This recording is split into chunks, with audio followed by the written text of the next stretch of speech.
bring to fall the giants?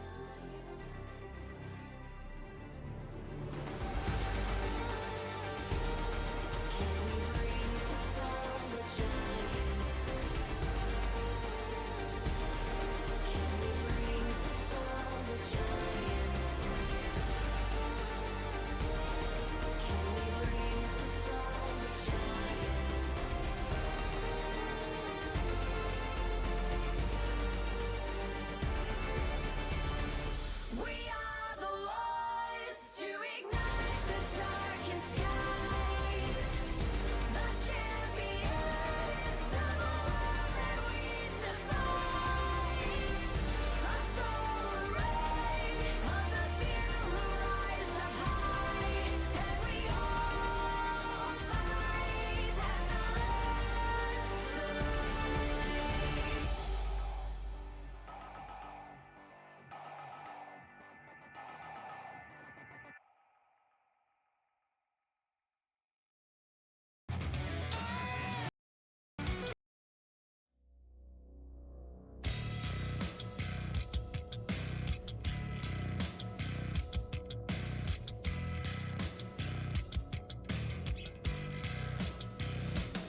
Welcome on in, ladies and gentlemen, to week 4 of the Victoris Rival Draft. We are back on the desk. I'm joined by Salt and Shibby, the originals, the OGs. And just right off the bat, I want to know, Shibby, we're going into week 4 now.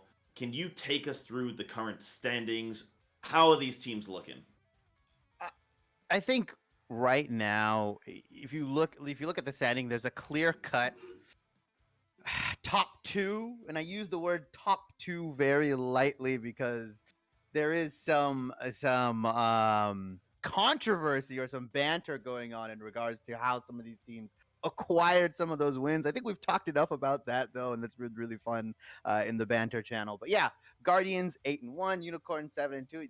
There is a clear top two, and then you kind of have that middle pack of like Tigers, Ducks, and realistically, even though Wizards is at a 2-7, they have been looking better, right? They have been looking better. I feel like they've been trying to find their footing. So, right, in my opinion, right now, it really is between Tigers, Ducks, and Wizards. Unfortunately, Falcons, I'm sorry, you guys. You guys like 1-8. You guys have to pull off a miracle run in these last couple of weeks. If you know, they have to like essentially 3-0 everybody, right? Like that's how I see it. They have to 3-0 everybody for the next couple of weeks, which can be difficult. But I think Ducks, Tigers, Wizards, they all have a really solid shot of either A, breaking into playoffs, or even in the sense of breaking into that top two and maybe knocking unicorns down to 3 through 6 or whatever like that. So my most interest is in that middle pack. I think Guardians have really solidified themselves as a solid team. So I think that's kind of where I stand in the standings, I guess. Okay, yeah, absolutely. And yeah, like you say, there are a couple others that are definitely quite the ways up there. And Salt, coming to you then, can we expect any surprises then? As Shibi's kind of saying, it's the Wizards, the Falcons. They're in these lower spots. Maybe this miracle 3-0 every week from now for the last 2 weeks. Can we expect any surprises? And if so, what do you think that might look like? I mean, I think the Wizards definitely do have a solid shot at breaking into playoffs if they can take a couple games in these next couple weeks. If we take a look at their strength of schedule here, um, currently their strength of schedule they're facing up against the Unicorns, the Guardians, and oh my, the Ducks, all in a one row. So week 4 is kind of rough. If at best, I do believe they could go 1-2 if they are able to pull it off. But there may be a couple upsets today. We might be able to see something crazy, and the Wizards may be able to start making that miracle run.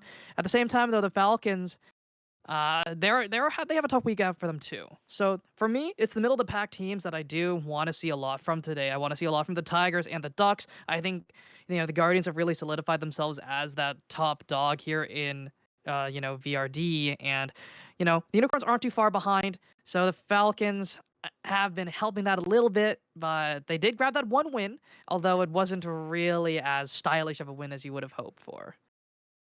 Yeah, well, we'll have to see what the rulebook has in store for us this week. Shibi, jumping over to you then.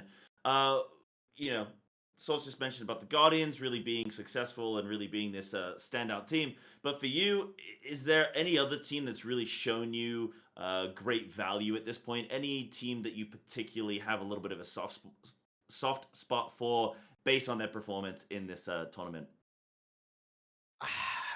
If there is one team that I think, like I said, can pull it through, my soft spot is for the Wizards. I really like Icy Rain and Cowsep Jr. as like a combination in that top jungle, right? Like I think that they can do things. It's just what's gonna happen with, and this is no shade to Prometheus, Hoppin, and those guys. It's just I feel like Icy Rain and Cowstep Jr. can, if they get their bearings right, if the team understands how to play through those two people, they can really cause some damage, I think, right? And they can really shoot up in the standings. I think, like I said, we're in the durability patch. Now we've had some time on it as well, right? A couple scrims, some more play time. We really do understand what's strong and what's weak, right? In terms of like Wukong, Kog'Maw, Lulu, all that kind of stuff. And then we're also heading into another patch very soon, 12.11, which is going to shake some stuff up. So I think if you could find the footing, if you could figure out how to play through these two guys, yeah, I think I for me it's Wizards. They have the apple of my eye, so to speak. Yeah, For sure. Fair enough. Fair enough. And so, I mean, I know you obviously mentioned about the Guardians, but any team Mhm. that particularly is jumping across to you as well, that you're seeing a lot of value in, that you think they don't even have to, be the highest scoring or anything like that, but just you've seen some good improvement in their play as the weeks have gone by. So, with this durability patch that everyone loves to talk about going on right now, I think this does change a little bit of the value of players, right? Bot lanes become a lot more, powerful, and that definitely does benefit a few teams here in VRD, and it benefits the top three for me. It benefits the Guardians the most, benefits the Unicorns, and it benefits the Tigers. But all those bot lanes are super strong when you take a look at the gigantic pool of ADCs and supports. But two bot lanes stand out to me. It's going to be the one from the Guardians and the one from the Tigers. I think those two ball lanes are, neck and neck here when it comes to power levels overall. So with this meta developing, a little more durability, more outplay potential here, I want to see these ball lanes just flex their muscles a little bit, pop off here, and they've had time to scrim. They've been dealing with this patch for a little bit now, so maybe we'll see some big pop moments. Remember that Twitch from week one? Maybe we'll see something like that again in game number 3 tonight. I'm still holding on to week one, and I'm still like, man, remember the good old days in week one where we saw these incredible, like, we saw the Victor mid lane that was able to pop off a little bit. We saw the Twitch, as you say, I think it was like 14 kills on the Twitch. Yeah, I want to see those return. I want to see them come back. And yeah, talking then about the first game of the day, we've got the Falcons versus the Hmm. Ducks. So, how important is this first game to both of these teams? I'll come to you first, Shibi. This is a must win for the Ducks, right? They can't be dropping if they want to solidify themselves as like a top 2, top 3 team. They cannot drop this game, right? This is a team that in theory they're supposed to beat. They should have hopefully prepped for in advance, right? I mean, I know when you get teams, when you have these sort of schedules where you're playing multiple teams a day or doing multiple best of ones, you may prep more for the harder team, but that doesn't mean you don't prep for theoretically a team that's lower in the standings. You want to make sure you have your ducks in a row, quote unquote, and make sure that you're not going to drop a game to these other teams because you drop 1, 2 games to Falcons, Wizards, so on and so forth, and you could see yourself out of playoffs, right? You could see yourself fifth seed, sixth seed, and you can ask yourself what happened. We prepared for Guardians, we prepared for the Tigers, and then you just kind of lose it. So I'm hoping that they're gonna come in with a game plan. They're not gonna really try to freestyle it. And like I said, this is a trap game in my opinion for the Ducks. It's a must win for them. They have a lot more to lose in my opinion, in regards to standings and how it affects placements. So I yeah, must win game for Ducks. Yeah, and I mean, how about the Falcons as well? For them, like, regardless of where they end up, kind of arriving at the end of this playoff 5 weeks, you still want to be putting in your best performance. You still want to be showing what you're capable of, and just getting that tournament experience, getting that practice in. So for you, Salt, like, how important is this for the Falcons to do a good job? I mean, taking a look at strength of schedule, I think that's very important here. If you are on, rooting for the Ducks here, right? They are 4-5. They are on that cusp of reaching that third and second position here. If they can pick up some games, and game number 1 is, like Shibby said, it's a must win, right? This should be the team that they should have no issues dealing with, right? And going into the game right after, they're taking on the Unicorns and then the Guardians. So both of those top 2 teams they're facing off against right one after another after dealing with the Falcons. So this game is going to set the pace. They should give them a little bit of, a warm up here so they can actually play through these next 2. And then the week after, they're facing once again the Guardians, the Tigers, and the Falcons. So they have 2 must win games or 2 games that realistically should be considered on statistics, they should win, right? So they have that in their back pocket. So they need to play these games well. They can't, just play weird drafts. They do need to focus up, win these games, and bring that energy right into the games afterwards. So super important for them. It is a must win. Yeah, for sure. Now, I want to ask you guys both a question, and I'm aware it's kind of putting you on the spot, so it's okay if you haven't. But I'm curious: have you had chance to speak to any of the players or the teams, the coaches during this event, during the 4 weeks that we've had so far? Have you been able to gauge any aspect of? I know, Shibi, you're a fan of the banter chat in the Discord. Make sure, chat, you join the Victoris Discord if you want to, get involved with the players. Any emotions or wisdom that you can or have been able to inspire from the players at all? I'll come to you first, Shibby.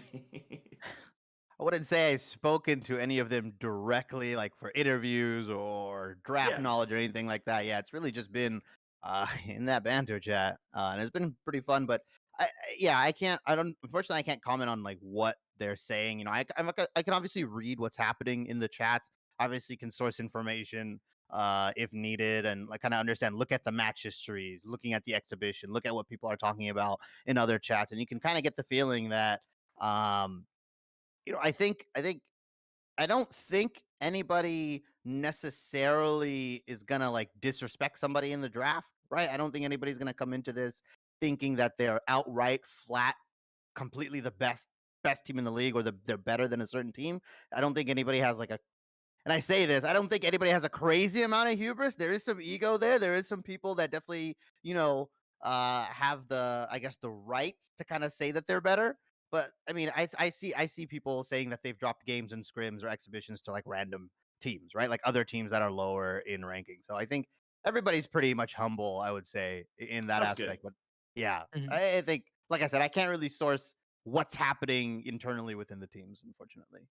Yeah, no, that's a great answer. I appreciate it. And so as well, I know you've been on holiday in Vancouver. I don't Mhm. know. I want to say getting some sun. I don't know what the weather's Mhm. like over there at this It point, was but cold. It it's was a little cold. cold. Oh, Yeah. oh. It was nice though, but after taking a look at things here, games are going to be really fun tonight. And I haven't had the chance to speak to players, unfortunately. Been a little bit away, been a little bit busy, whole gymnastics thing from my brother. That's been a little fun to walk around, see things there, and see how competitive those people get. I mean, it's nothing as competitive as the league thing here, though. Banter chat is always fun to take a look at here. It's very, just very bland there in that scene. But here is where you get all the fun, you get all the memes. That's when we get to see the fun stuff here. So super excited to see how banter chat fills up after this game. Well, speaking of gymnastics, I'm sure we'll be able to see the gymnastics of the moves that we're going to be seeing on the Rift in just a few moments. But I want to get both of your predictions for this first game. We got Falcons versus the Ducks. Who's taking this one? Coming to you first, Shibby. So yeah, I've been doing obviously like the pre-draft prediction, and I've also been talking about the draft prediction after the draft. So those very different things, right? My heart, or actually my mind, says that Ducks are going to win. Right? They're the better team. They Mhm. have a solid style, like you said. Bot lane is more important, Salt, and I think Camcom in that bottom lane, along with their AD carry, along with their AD carry, uh, you know, they're very solid. I know you listed the top two as Guardians and then Amistan and Dog Hugger, but I think Camcom and the Ducks bot lane they're very underrated right now, and I think they can definitely sneak out a win. Camcom's been expanding their champion pool. They have a Mhm. bigger, wider pool, right? And I only know that because I look at their match history. So I mean that's the information I can source. My heart though says that the Falcons should win, but like I said, I think Ducks are going to take it. I think they just have a better team overall. Yeah, sure. No, that's good. That's great. And what about you, Salt? I mean, just gotta trust in the Ducks, right? Sloth PhD's always been popping off, always someone to look at, and even in that loss in week one, that sticks with me, right? That big loss sticks with me. But I still think they definitely should run away with this game here. As much as I love the players on the Falcons, I just think so far, the Ducks have shown a little bit more consistency, and they've won the games that they should, and it should stick as is. All right. Well, that's two for the Ducks. Then, chat. I want to know your predictions, though. I'm sure we will have some kind of widget running for you at some point so you can vote all your channel points into the abyss for the Ducks or for the Falcons. We might be going to a quick break, but if not, we'll see you in the draft in just a second. Salt, Shibby, take it away. Alrighty, alrighty. Before we do get into the bands here, which they should be starting quite shortly, right? Uh, How do you think this is going to pan out? What do you think are some power picks here coming forward in this, second week of durability patch or third week ish? Yeah, third-ish week. Yeah, they did some hot fixes, or they kind of changed stuff around. I think like I said, I think we've figured out kind of what is very strong right now. Wukong, Kog'Maw, Mhm. Lulu, those have been the consistent bans I've seen across last week. I don't think that's necessarily changed unless someone has found like a very elite counter. People might be taking pages from MSI. They might be going on to the Gwen, although I haven't seen too much Gwen being picked or banned here. But I think scaling is king. Scaling is king right now as we see Corki and Soraka being banned out. Lulu, there you go, right? I mean, I fully expect a Wukong ban, and if not, it should be rotated B1. I think it's that good of a pick. So yesterday, we did see a lot of Gwen priority here. She just won every game that she was there. And yeah, there's the first B1 Wukong. I think he provides great engage. He can get pseudo tanky with that passive as well. And, you know, not the greatest farmer in the world, but will always provide that utility and is always a threat to watch out for. And, you know, still relatively flexible, although tomorrow is when he is going to be nerfed a little bit, taking a little bit of a hit to his clear, which is already an issue. So yeah, we'll see. Yeah, it's going to feel really bad. But the Zac going to be locked in here for the Ducks as that counter here. Farms a lot better. Can also gank better earlier. So this Wukong will either have to look for invades to try and deal with the Zac when he's at his weakest, or look for counter ganks and output more damage, which he should. But the Senna going to be locked in as well. Yeah, the counter is that once both of these champions at level 6, Wukong either has to save his Cyclone for when he sees Zac jumping in, because then you can interrupt the E slingshot mid Cyclone, and that'll stop. I say with parentheses in engage. It'll definitely give your team, allow your team to react a little bit more, give them more time to react before Zac uses ultimate, right? Because that's what he combos E into R, follows up with Q, or he can go EQ then R. Just depends on what he hits and where he lands on. Senna being locked in for the Ducks, another super strong pick. People kind of forgot about her because, you know, in the scaling wars, you kind of just want to set her up with either fasting version, or you want to set her up with like a, you know, you can set her up with a traditional AD carry if you really want, but really the souls is what people are going for. And if you have them falling around the jungler during that mid game, you can really start picking up a lot of range, a lot of souls, and the build on her is so dynamic. I've seen the Frostborn Gauntlet build. I've seen the Rapid Fire Cannon Eclipse build. Like there's a lot of flexibility with Senna and her build path, so I like that as well. And we see Falcons locking in. I don't know if both of these champions are going to go bot lane again, or if Seraphine's going to go mid and they're going to run Taric bot. We saw Taric bot last week. It was okay. It's just you can easily play around the Taric ultimate. Especially with a champion like the Senna who will be able to kite around that range, play that out very well. This Taric ultimate does lose a little bit of value here, but the Gwen ban I definitely do like. It is something that can be picked against this Ornn. Pop off there, because the Ornn, past level 5, can't really contest the lane all that well. His base numbers are high enough in the early game to deal with her, but after level 1, Gwen's level 1 is still insanely strong. But the Taliyah ban is great. I think that champion is super strong, and we see the Ducks just trying to take away scaling picks, trying to get rid of those strong AP carries, and, you know, trying to force the Falcons into a weird position in their draft. But the Kiana also taken off the table too.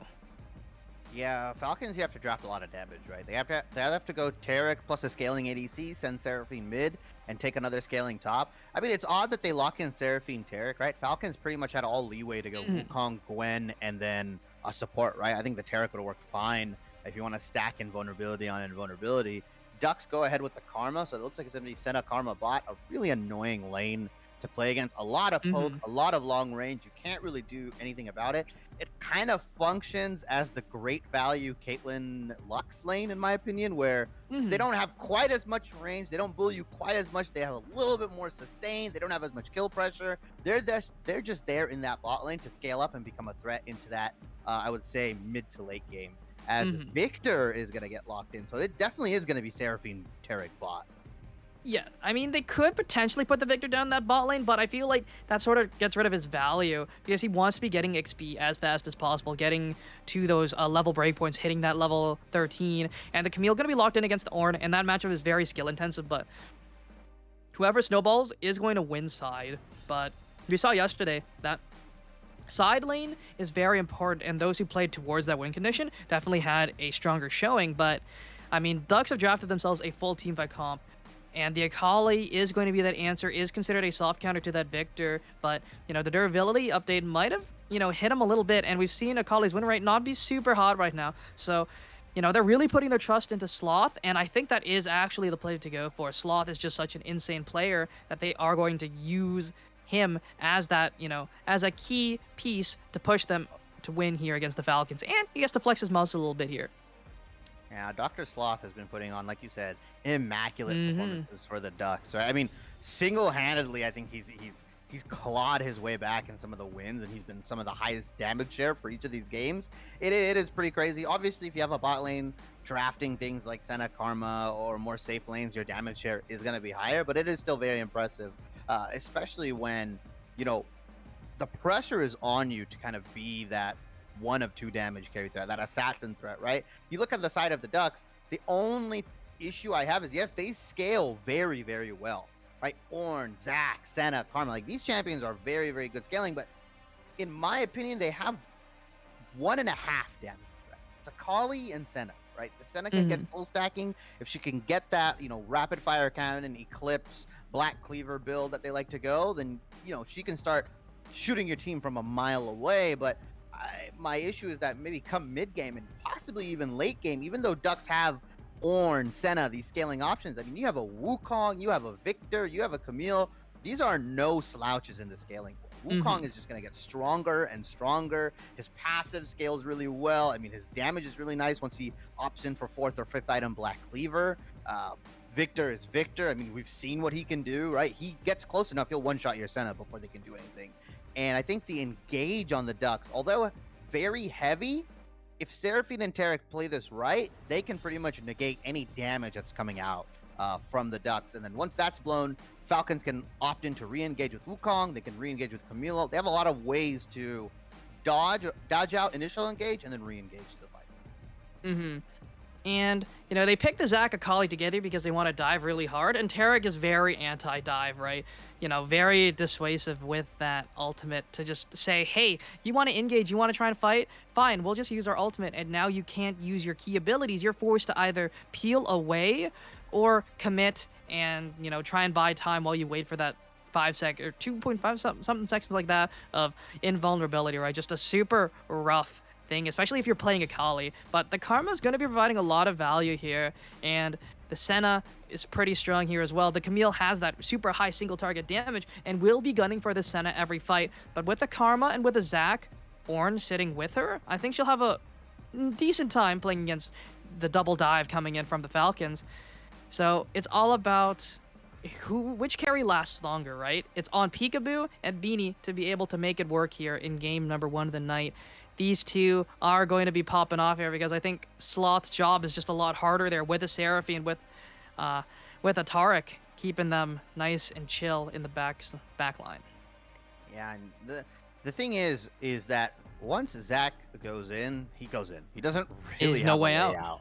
Yeah, he's no way out. He's a very high committal champion, right? The thing with Wukong is that he has 2 casts of his ultimate, so the mind game is that you use the first cast to interrupt the Zac ultimate, and then right after that, you can W, EQ on, or ER onto the backline and use your second charge of the ultimate to start knocking up the rest of the team. Now, again, easily Ducks can just kind of walk it out, but once Zac goes in, he's going to have a lot harder of a time than maybe Karma, Senna, Akali, right? People that have inherent speed boost with Mantra E, or Sloth, who has just his standard E ability, can R through the team.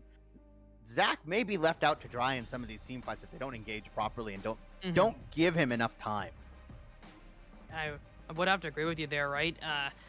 I mean, the divers on the side of the Ducks, very, very burst reliant. Most of their damage comes out in quick rotations, and then they are out of juice for a long time, right? It's at least 7 seconds for Akali cooldowns to come back. It's at least 10 for the Zac in the mid game when most of these fights should be taking place. So I don't know how things are going to play out here, but one thing I do know is the Zac should be farming better than the Wukong if things are at a neutral state. He does farm quite a bit faster, does have more AoE in his kit, so at the very least, Zac may be able to get away with, being the weaker jungler here in this matchup because, I mean, Camille can get priority, but she will have to expend a good amount of her spells to do so. The Ornn is like an immovable wall, though, up in that top side, and Victor realistically should not have prio for the most part. And again, Senna Karma just such a bully lane to deal with, especially as Seraphine Tarek. I think neither of those champs are great laners, so realistically, priority should be on the side of the Zac here in this, at least in the first 5 to 8 minutes of the game. And then when, level 6s start being hit, then that's when things get a little bit scarier for the Ducks. So I want to see this priority being used very well by Krunkosaurus here on the Zac. Yeah, he can essentially go where he pleases, right? He can go Mhm. top lane if he really wants to. He can go mid. He can go bot. He has a lot of CC setup in top and bot lane, right? Mantra E or Mantra Root or whatever, right? You have Senna W as Mhm. well. You have so many ways to set up the E, right? If you get the Q onto somebody, the inherent slow is really nice for the Senna Q. There's so many soft and hard CC options in top and bot lane that Zach should be fine if he can set one of them up. If he doesn't burn a flash at bare minimum, then he's probably ganking wrong, right? Or he's Mhm. probably Mhm. forcing them too much. While on the side of, like you said, the the Falcons, Camille has hook shot out, and you can kind of try to predict that depending on how good you are. Chompers and Excel, they're just gonna chill in that bot lane, right? They're just gonna wait to scale. They're gonna get their Mhm. first items. Don't know if Chompers is gonna opt in for the Moonstone, or if they're gonna go something like Moonstone and Shirelia's, or they're gonna go double Moonstone, or if she's gonna go more AP damage. There's a lot, like I said, there's a couple different routes you can go.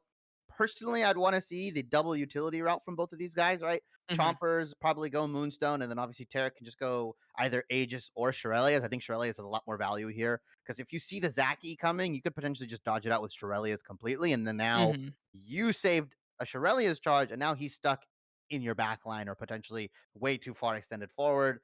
Maybe Ducks have blown their whole engage, and you just had to burn what an ability, an item cooldown, which is fine. Mhm. And with that, moving on to cooldowns here. We'll be on cooldown for a little bit as we go over to a quick break as we get things rolling here for game number 1. We'll be right back.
Alrighty, folks, how are we doing tonight? We have double birds going at you. Game number 1. Falcons on the blue side in blue, and the Ducks on the red side in green. And we see them all, just looking like a standard 5-point, although the Ducks are just a little bit late to their positions. We see it's going to be farming Senna here, not fasting. So, going to be a little interesting. Your Karma's going to be the one who's going to be, using that support item, getting income that way. So, gonna I guess Senna's going to be a little bit more online faster item wise, but the soul count is going to take a little bit longer to hit. Yeah, I mean, like I said, once you transition into that mid game, you just start following your jungler around, right? Like that's in theory what you should be doing. You should go to the jungler when he's taking Gromp, potentially when he's Yoink. taking Wolves. Yeah, just take as many souls as you can. Walk around mid, go get some roams off. You're gonna have a lot of pressure into that bot lane, like we mentioned. So you Mm-hmm. you are more than welcome to go in and just walk mid, pick up some souls, come back down bot lane, right? Or take Scuttle or take Dragon Soul, or sorry, this not Dragon Soul, but the soul that gets dropped from taking Dragon, right? Mm-hmm. And like Yeah. there are a lot of opportunities for Peekaboo here to get souls. It won't be as, like you said, ideal. It won't be a crazy like 20, 50, 100 souls at 10 minutes kind of a game or anything like that. But I mean, gold on Senna isn't bad. I'm not a hater of that, right? Getting that rapid fire, getting that black cleaver, getting that eclipse, you're gonna start shredding through their team because there's no real high tank threat, right? If you can go eclipse, it's really nice because the extra lethality lets you put a little bit extra oomph on your Qs and your autos. And, you know, having this extra little bit of pressure here is going to feel pretty nice. So, all things considered, it's going to go how it's going to go. And we do see the Seraphine just looking for some return poke here, doing their due diligence as a, you know, farming Seraphine. Going to be looking for some damage, but you can see just how effective the Karma and this, you know, the Senna are just so good at trading, especially with their range advantage they will have for the entirety of the game in this bot lane at the very least. Victor will have that range advantage once he does, you know, get strong and actually start dealing damage with the Death Ray. So waiting for that to hit, but we do see some big fights here in the top lane. TSN taking a good chunk of damage here from the Ornn. And we see that the Ornn has D-Shield now, so I think there was a little bit of a swap going on there. Item-wise, especially earlier, we did have that tier at the very start, but now opting for the D-Shield, which I respect. I think it's a lot better here, especially when that Camille's going to poke you with that W. It also gives you a lot more HP to trade with, and having that HP feels really, really nice.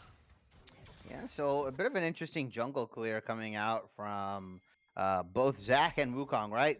Wukong 4 camping here, starting topside going red, trying to get an early gank. They got the flash. Big plays coming through. Camcom forced the flash away. The heal is burned to try and keep them alive. Flash from Void. Bullet Angel, but isn't going to be enough. It is not. Seraphine trying to get in range, but cannot. The tower does so much damage, and they're able to walk away while only burning 3 sums in exchange for 5. Okay, 4 for 5. Still worthwhile.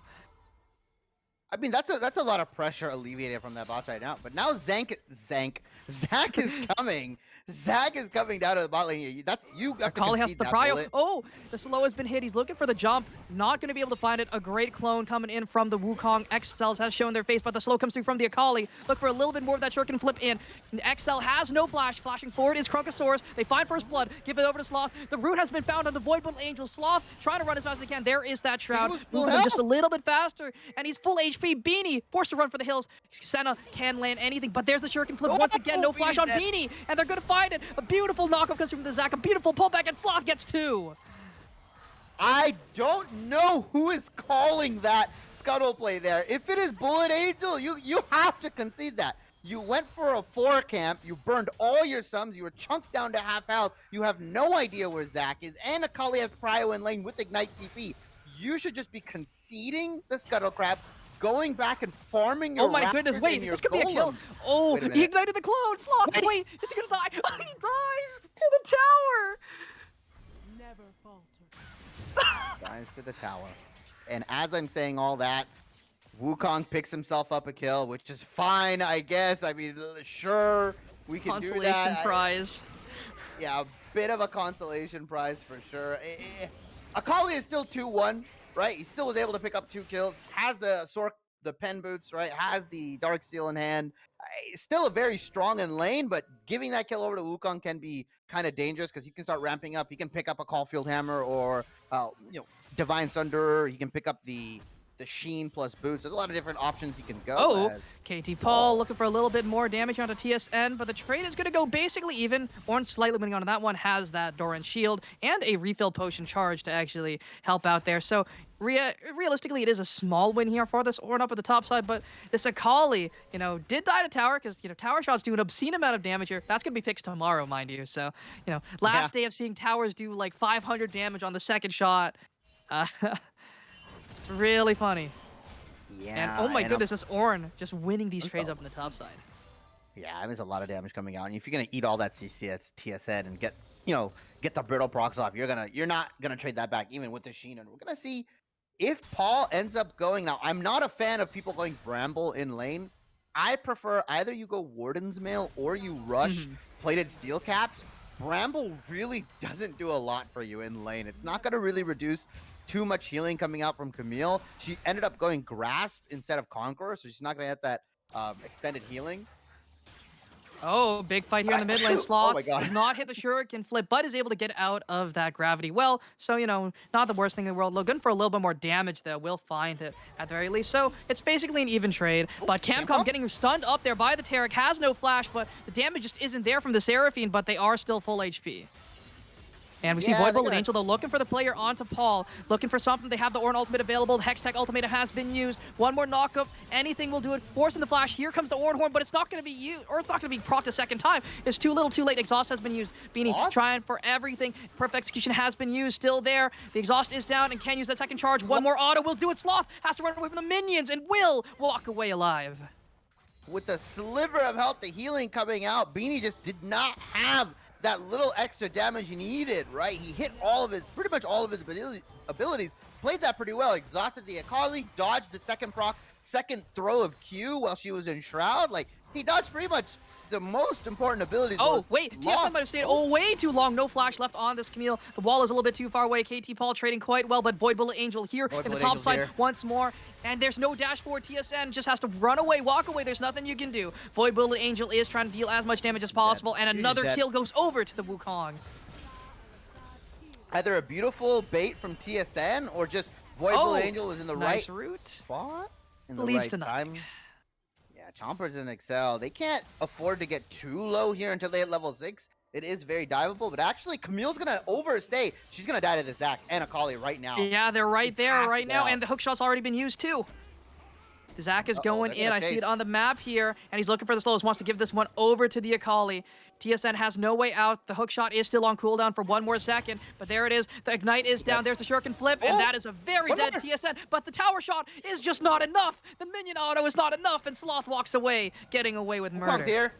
Oh, He doesn't the little know. Angel flash forward and gets the kill with the bonk to the face.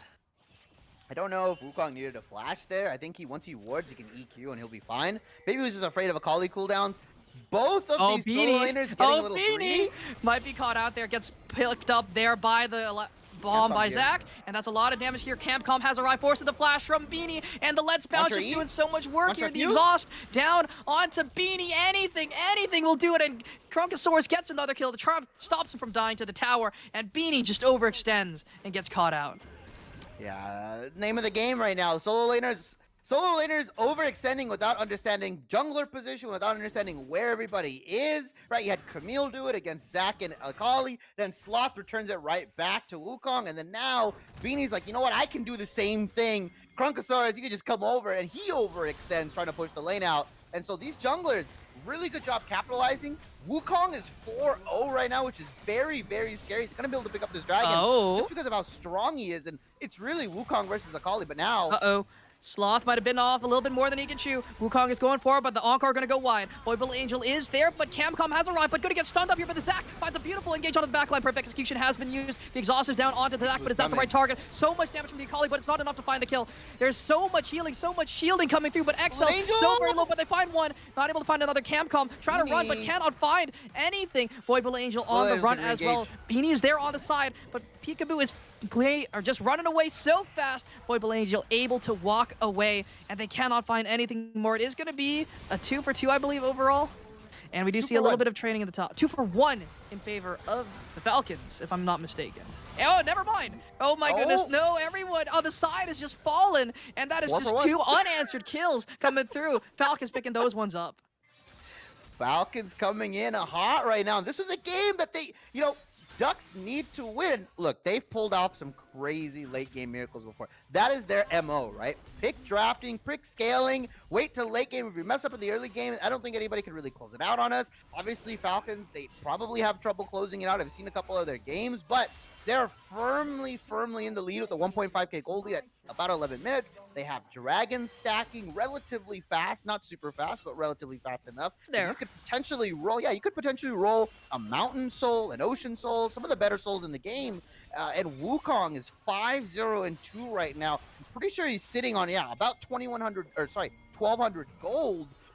Now eyes are on the Rift Herald. It's 11 minutes in. Can you use this as snowball either yourself or can you bring a lane back? I mean, if Wukong can take this Rift Herald, send it top lane. Camille is super far ahead. Ornn cannot join these fights. He's 0-3. Then you establish dragon control. There's so much things you can do off of just getting that one Rift Herald. The cascading pressure that can happen that, Falcons can essentially put on to Ducks can force an early game closeout. Oh, They're looking for a play here onto Chompers. They find the knockup, looks for the stun. They at least grab that Chompers, though. There Not is gonna that live. Taric ultimate spot enough to save him. XLs uses that ultimate. It gets absolutely nothing. They could just look for a redive as well. Sloth already looking. There is that perfect execution. Shuriken toss there as well. XLs can find the stun. The Ignite is down. One more spell will do it. And the 5-point strike takes the 5th kill of the game. Yeah, and that Taric ultimate, you can't use it when the engage has already happened. You kind of have to, once you see a bunch of people congregating onto you, once you see the Zaki coming in, you have to press it immediately. I think it was just kind of late on the reaction, and that's kind of what happens, right? You still have a very, very, I wouldn't say small, you have a very solid window to get the damage in even before the Taric ultimate comes out. So using it defensively, although it sounds like its best option, some of the better Taric ultimates you see happening across leagues and in different areas is that they pretty much use it offensively, right? Rift Herald top. Yeah, this is what's gonna happen. Now they snowball Camille, right? They get her out of lane. She can start grouping. They can potentially roll mid, get a Kali off of her lead, but right. Oh, and Beanie! Trunkasaurus- Not again! Gonna get caught out. Gravity Well's not gonna do absolutely anything. The Senna ultimate there for the assistance as well. But no, able to walk away. The exhaust is there. Voidable Angel looking for the play. The Cyclone is there. XL's there in the back as well, but they can't find anything. It is just gonna be a trade of ultimates. But Voidable Angel doing so much damage here with that Sunderer. And the ultimate has been used with Ornn. Going to knock up that Rift Herald. Has to try and grab that one out. Can he do it? It's 195 HP. Cannot fight him. Krunkasaurus forced to run away. Sloth is there as well, but the healing is just too much. And they can't find anything here. Sloth going in has the perfect execution. R2 ready, available as well. The Karma's there. XL's on the back, looking to try and heal shield up as much as they can. But there it is, the knockup from the Zac. Beautiful elastic slingshot, but there's just too much healing, too much shielding. And they can't do anything. Passive is there. No unleashed teleport there for the Ornn yet. So this Zac is just left for dead as they have to evacuate the premises. Akali gets out. Sloth PhD dips, dodge, ducks, and dips again, and was able to get out. But Oh TSN no, Paul. Oh, beautiful Hextech ultimatum to get him into safety, and one more auto will do it, and TSN finds a solo kill again in the top side.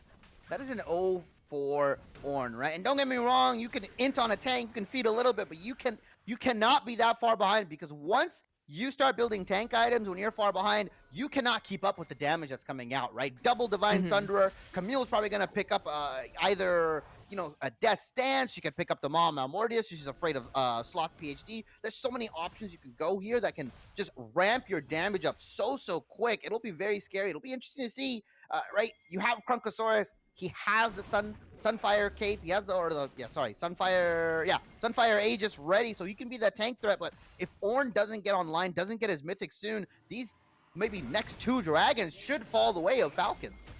Things are coming out though. Oh god, those dragon scaling is gonna be really nice here. It's gonna be that Infernal rolling up, and it's pretty solid on this Victor, pretty solid on this Akali, and the Camille loves it as well. But this Camille's level 11 so far ahead, so super accelerated. But Sloth trying to find something on the back end, can't find that Shuriken toss in the back. But TSN looking for the dive here, auto camp, forcing the flash, but a field knockup coming through from the Ornn. Finds 2, but there is the Torque ultimate buying so much space, so much time, and Voidable Angel on the back line just doing so much damage. Will find the kill onto Cam very shortly. Finally takes that one down. Krunkasaurus still trying to deal with this back line, and the Ornn is down as well. Forced to walk away, Sloth is as well, and they have to evacuate. They have to run away. This dragon is all for the Falcons.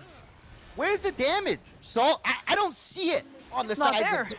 It's literally not there. I'm sorry. You don't have enough damage to fight this dragon. You concede it. Even if you have first step onto it, Wukong is now was 5-0, is now 7-0. You have a Camille 3-1-4. Just absolutely obliterating your top lane, right? Divine Sunder.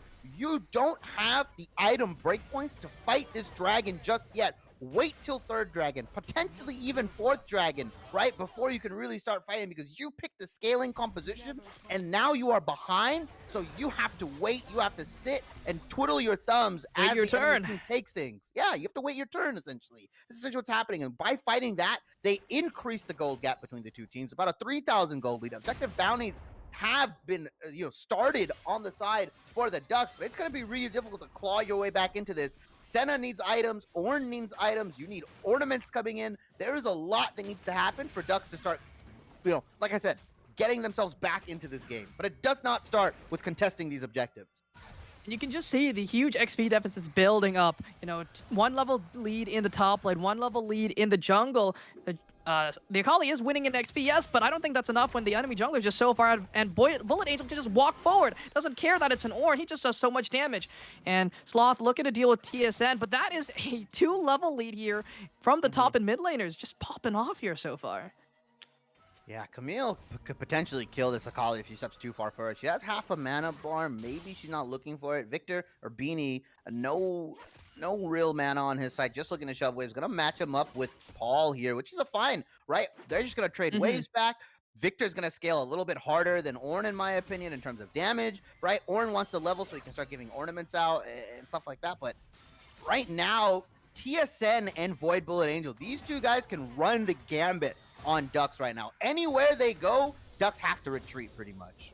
And if any of those two show their phases, that fight is pretty much lost. So far, this Camille has just been one-tapping everyone. Same with this Wukong. He's just so accelerated. You don't really see this kind of damage this early into the game.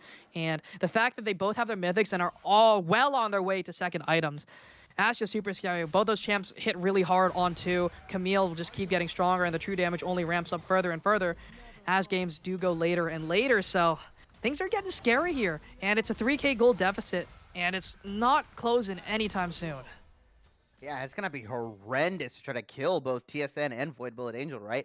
As I suspected, they're going the double utility build in the bot lane. That's a Moonstone Senna, I think, rolling along with the Aegis of the Legion Terrace. Oh, they're looking for DSN. There is that perfect execution already been used. They canceled the hook shot, though. The Ignite is down on this Camille. Won't be able to get that healing from that Sunderer. They have to give this over, and they do. What does Falcons Sloth do here now? grabs the kill, and they might just be looking to try and turn that into a Rift Herald that is spawning very shortly, and they do have the timer for it. They have the damage, too, and there is no answer. They have to grab this one now. Yeah, you take this now before Akali and Zach can reset. Zach's on his Gromp right now. I suspect that he's probably clearing his jungle. You can take this. You push top lane in. Victor's coming down. We have 4 for this this mid Herald that's probably going to be, taken into mid lane, crack the mid lane turret open, use it before the dragon comes up, reset right now at 1:30, 1:25, pop the Herald mid, get that pressure. You can even pop it a little later. Right, pop it at 30 seconds, wait, and then that causes a lot of pressure for somebody to answer. Then you work your way towards drag, bully them out, because even if Ducks get on there first, they have to respect Camille flank and Wukong invisibility. It's going to be really hard for Ducks to do anything. Let's see what happens. And they can just grab this mid lane turret so easily and use that Rift Herald for tier 2. But we do see a flash burn, so great look from Kronk, already taking away that flash from Beanie, who is that Victor, who is that backline damage coming forward, their only source of long-range damage. But I don't really think that flash is super valuable because Beanie doesn't really do all that much yet. Beanie's not the threat. It's a nice consolation prize. When you walk into this dragon, you can put that as a mental note. Hey, Victor no flash, but who's going to deal with Wukong? Who's going to deal with Senna? Right now, Paul is just pushing in this top lane. He's probably going to get top lane turret if nobody answers him. Actually going to back off, thinking that somebody's coming. But yeah, he doesn't know. He knows Camille's bot, but he doesn't know where Victor is. He doesn't know where the rest of the team is. But right now, Falcons are doing a very smart play. They're taking river control. They're taking control of the dragon area, and they're forcing Ducks to walk in, and they don't really have too good of a tool, right? Krunkosaurus has to look for an insane slingshot into Let's Bounce, or maybe Paul can get a long-range Ornn ultimates. But I don't know if you saw last week, Salt, but Ornn ultimates are very lacking in VRD. Oh no, the Ornn Horn's just not really being everything, but Sloth may be the next on the menu. Hextech Ultimatum has been used. They find the knock-up here with the Cyclone. They burned a couple ultimates, but Sloth is actually able to walk away. And they don't have these ultimates for the fight, for this dragon. But the health bar is so low. Yeah, Sloth burned ultimate. You still have Victor, you have Tarek, you have Seraphine. There's a lot of ultimates to play with. There is a lot.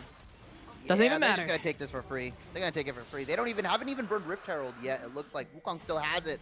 Mid lane potentially going to go down. Are they going to save the? Oh, they don't do any damage. Teleport being used here by the Akali. Rift Herald has been used in response. They are looking for a fight here. Who's going to take it? No, they're just going to walk away. A little scared, and that is fair. Now, walking into 4 is never fun, but they have lined up this brush here. It's a very awkward position for the Ducks here. They're split. Cam stuck on the wrong side of the map here, and they are going to have to let this Rift Herald get that second charge off. It's going to get it off for sure. There's nothing they can do. And it is going to grab it. It is going to fall, though, but they can Here still too? grab up the tower. Ornhorn is being used here. Finds a knock-up onto one. There's the Tarek ultimate, Beautiful buying so much time, ultimate. so much space, and Zach still has the ultimate. The Encore finds 3. Looking for a little bit more, but nice knock-up there. But the damage is nowhere to be found. The health bars are so high on the Where's the Falcons, and it's not even damage? close. It's already over. Double kill for the Wukong. Looking for a little bit more, looking for that triple. Maybe looking for a Penta. Camcom forced to run away, run for their lives. But it's not enough. And the Falcons have come online. They're not done just yet. Their split isn't over. They're looking to take names. Hello? I'm looking for damage. It is missing right now. You gotta put him on the milk carton right now. I don't know where Duck's damage lies. I saw Sloth go in. I saw Krunkosaurus get a huge knock-up, and still nothing was happening. I saw health bars not going down, but increasing on the sides of Falcons. This double utility build, Seraphine Tarek, a beautiful 5-man Tarek ultimate. Can Krunkosaurus steal this? He's got 1 chance, possibly 2. Oh. He can maybe check again. The cooldown on that should be around 10 seconds. Are they going to burst this down? Or are they just going to peel off of it? They are tempting fate. Oh, Zach, get out of there, buddy. He is going to get caught out here. The passive is there, but they have 1 TP. Are they going to burn it for this play? They are going to use it, in fact, to keep the Zach alive for just a little bit longer, but it does not even matter. He's just going to be taking down the Orn, looking for something. That's a decent chunk of damage. Voidbolt Angel a little bit low, but it is a 3v5. The Baron, though, Magic the Shred is doing a decent chunk. Beanie going to dodge away from the Shuriken toss, but the stun comes in off the Sloth PhD. TSN onto the backline, Sloth is doing dead. so much damage to Camcom. They're trying to find Sloth, but they can't do it, but neither can Sloth, and he's just going to be taken down by TSN in the end. But a Baron has taken down XL, and the rest of the Ducks have to run for the hills, and instantly taken down is Peekaboo. Finds that stun. Camcom running, but I don't think you can run fast enough. The Encore gonna find it, and one more anything will do it, and Beanie finds his first of the game. They could potentially go for inhib here, reset, take stock of what you have, look at your pockets, spend your cash, and then restart the Baron. Krunkosaurus Zach going in. going for the wave. He has to try and do something here, but he's going to be taking so much damage, but the mana bars are a little bit low. Void Bullet Angel and Chompers have nothing left in the tank. Orn cannot find the knockup, but they look for the replay. Here comes that big Orn horn. They find 1 shot down. They're trying to find anything they can. TSN will have the hook shot up, will be able to get over that wall, and is out. Zach trying, though, does not want to give this one up just yet. Finds a slow, will not be able to find the knockup, though, because the blast cone is already down. And this is just looking scary. A consolation prize, at least they get 1 shut down, but I don't think it matters. No, not at all. I mean, gold is still pretty close, right? 3K gold lead, 40.9 to 37.K. It hasn't really shifted too much, but you just look, right? Dragons in the side of Falcons. Baron control on the sides of Falcons right now. There is so much going on, momentum going forward for the Falcons right now. I think the smart play here is to reestablish vision into the Baron area, potentially even look to take that open inhib, pressure Baron, get off of it, pressure Baron, get off of it, force Ducks to go and engage into, and eventually somebody on their team is going to make a mistake. Either Krunkosaurus is going to go in too deep, Paul's going to miss an ultimate, maybe Sloth is going to get caught out. You have so many opportunities just constantly engaged, re-engage, bait the engage, re-engage on the side of Falcons, and that's how you should really be playing this composition. They've been playing it very, very well. XL has been hitting some massive Tarek ultimates. And they're doing so much work, just buying so much time here. But Sloth, again, in the fight against TSN, I don't think it's remotely close here. This Camille is just super accelerated. And they are trying for the attempt here. The Ignite is down on the Sloth. TSN is running away. There is that perfect execution to try and get away, but nice dodge there. But it's not enough to keep or get the kill. Oh my goodness, wait, this could just be, no. The auto attack is there, already buffered up. And TSN gets a solo kill. Gets a solo kill. Honestly, the Hextech ultimatum was not even used, right, on the side. It wasn't even used. Another fight is potentially going Capcom's to break walking out into here. the wrong space to be taken down here by Void Bullet Angel. So fast, so furious. Oh, the root comes in. The Cyclone is there, but no, he's able to dash forward. And Peekaboo try to play Alco Gaming, but it does not matter when you have a dash. Nice thumbs up. Oh, and that's Soul. Oh, they don't know that's there. Now they do. All right, Dragon. Do they have a way to cancel it? Do they have it? No! Beanie gets the Dragon, is the hero, keeps it alive, gets the soul, and TSN grabs the kill. And Paul just split pushing on this top side, trying to grab something, maybe an objective bounty, anything they can get their hands on at this point. Yeah, I mean they're gonna go turn their heads towards this dragon here. Zach is down. Peekaboo's gonna be walking back from lane. I don't know if Sloth can make the miraculous play right now and try to get the 1v5, but this Baron should easily go over to the Falcons. Yeah, I mean, the magic resist shred is nice, but I don't think it's enough really to let Sloth pop off here. They're just gonna have to give this one and, reassess. I mean, the gold lane, hey, at the very, okay, no, it's 5K now, but it was consistent for the most part. So at the very least, they haven't been losing as much as they've been gaining, or, but they've just been suffering so much, they just don't have damage at this point. And the Senna, still not even finished second item, where the Seraphi's already on 2.5, almost finished that third item. Yeah, Seraphine is super, super far behind, right? I mean, you have Staff of Flowing Water, and you have Moonstone on the side of Seraphine. You have the Aegis, or Locket of Iron Solaris finished for Derek. Any pick or any sort of engage you think you have will instantly get negated by how much healing, shielding, invulnerability you have. And you have 3 items on some really, really scary Sloth? people. They're dancing a little bit. TSN looking for Sloth. There is that Hextech ultimatum. Is going to be enough to keep him stuck in the wrong side of the map. Ornhorn is going to be used, trying to buy some time. Gets 2 with the knock of TSN. Goes over the wall. Sloth able to get away with that perfect execution. They're trying to find something, but Krunkosaurus takes so much damage from that. Beautiful, beautiful damage. Oh my goodness, the Sunder is putting in work this game. Yeah, the Sunder is going to give so much healing. It's going to chunk people out. I mean, you have the Ravenous Oh Hydra. no, the gravity wall Morbius? finds the stun here. They can't find the re-engage though. They find no knock of Zac. Gets canceled by the Cyclone. And Sloth PhD is taking so much damage here they can't even find any. There's no damage to be done. There's no damage to be found. And Zac is forced into the passive. They're looking for a little bit more here, but TSN into the backline. Can't find anything. Gets knocked up though. Sloth's running for their life as fast as they can, but Cam is already taking down Paul is next on the menu. TSN gonna find this one as well. Does not matter if your hook shots land because you just do the damage anyways. TP being used on the top side, gonna grab up this inhib, and they could just look to end right here. Stop the bases, stop the ports. This game is over. The braids have been, oh, that is not the right one. The gates have been breached. Yeah, the gates have been breached, and 23 of the 27 kills are on the top side of the map. Jungler and Wu and Camille have claimed 23 of those kills. They nearly, 24 out of 28. Nearly 90% kill participation, and the rest, it is just a dominant performance from Bullet Angel and TSN. Wow. This was a game that the Ducks. Wow.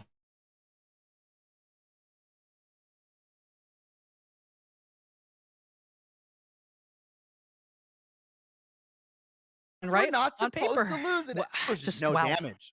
Like I look at the damage charts, right? I'm looking at the damage. Where is It just doesn't.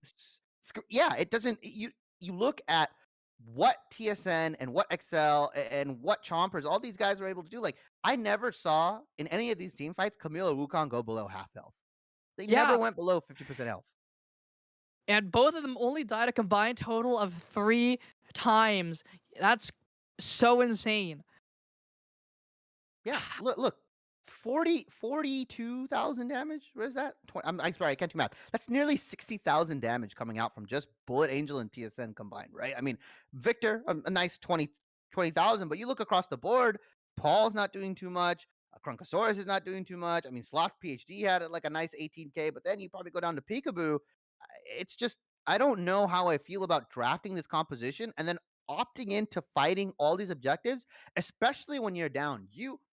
If you're a scaling team, if you're a team that picks scaling and you opt in to fight these objectives, second drag, third drag, whatever, first herald, Mhm. second herald, and you're behind already, you are just accelerating the game for the other team. You are just making it easier for them to end because you've just gifted over gold. You've gifted over, I hate to use the word, but you've gifted over tempo and momentum, right? You've Mhm. gifted over so much. And what did you gain for it? Pretty much nothing, right? I mean, you could Yeah. have been farming lanes. You let the dragon go. That's what two waves of farm for each of your carries, potentially your Senna. I mean, it doesn't count in maybe the grand scheme of things, but constantly trying to fight these early objectives, and especially when you're behind. I mean, your Akali's maybe ahead, but I mean, Wukong was super far ahead. Your Ornn was 0-3. He didn't have a mythic. I think the turning point of that game for me was that second dragon fight. That's when everything started to kind of balloon out of control. hmm And, if you think about it here, today is the day of upsets because I've just gotten word that The Tigers have taken down the Guardians in game 1 of the night as well. So, last place takes their game, and first place loses theirs. So, this league has just been blown wide open. You don't want to miss it, folks. We'll be right back. The height of a lion, I know the harder you climb, the harder you fall. I'm at the top of the mountain, too many bodies to count. I've been through it all. I had to weather the storm to get to the level I'm on. That's how the legend was born. All of my enemies already dead. I'm born, I'm ready for war. They know I'm ready for war. I told them we're taking over. We're taking over. Hey, look at you calling my name. You ought to know by now. We're taking over.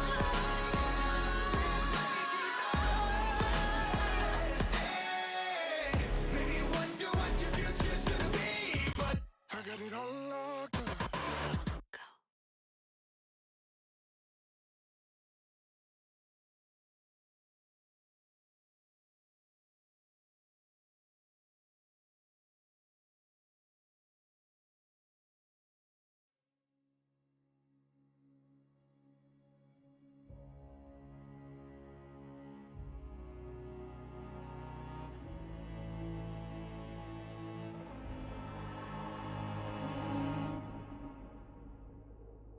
As a child, you would wait and watch from far away.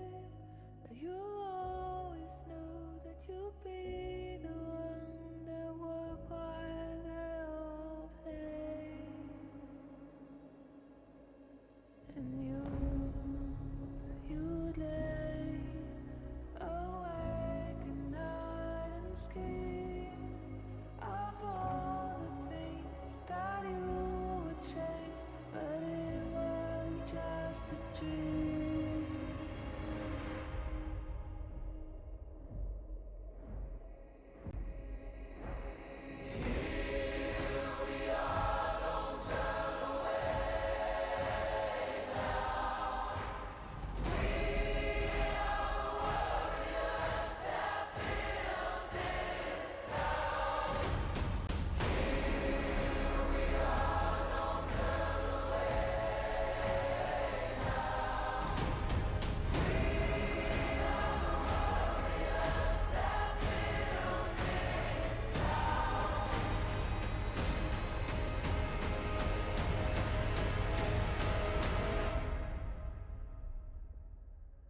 From dust.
Welcome back to the desk, ladies and gentlemen. After an eventful game 1, we saw the Falcons dispatch of the Ducks.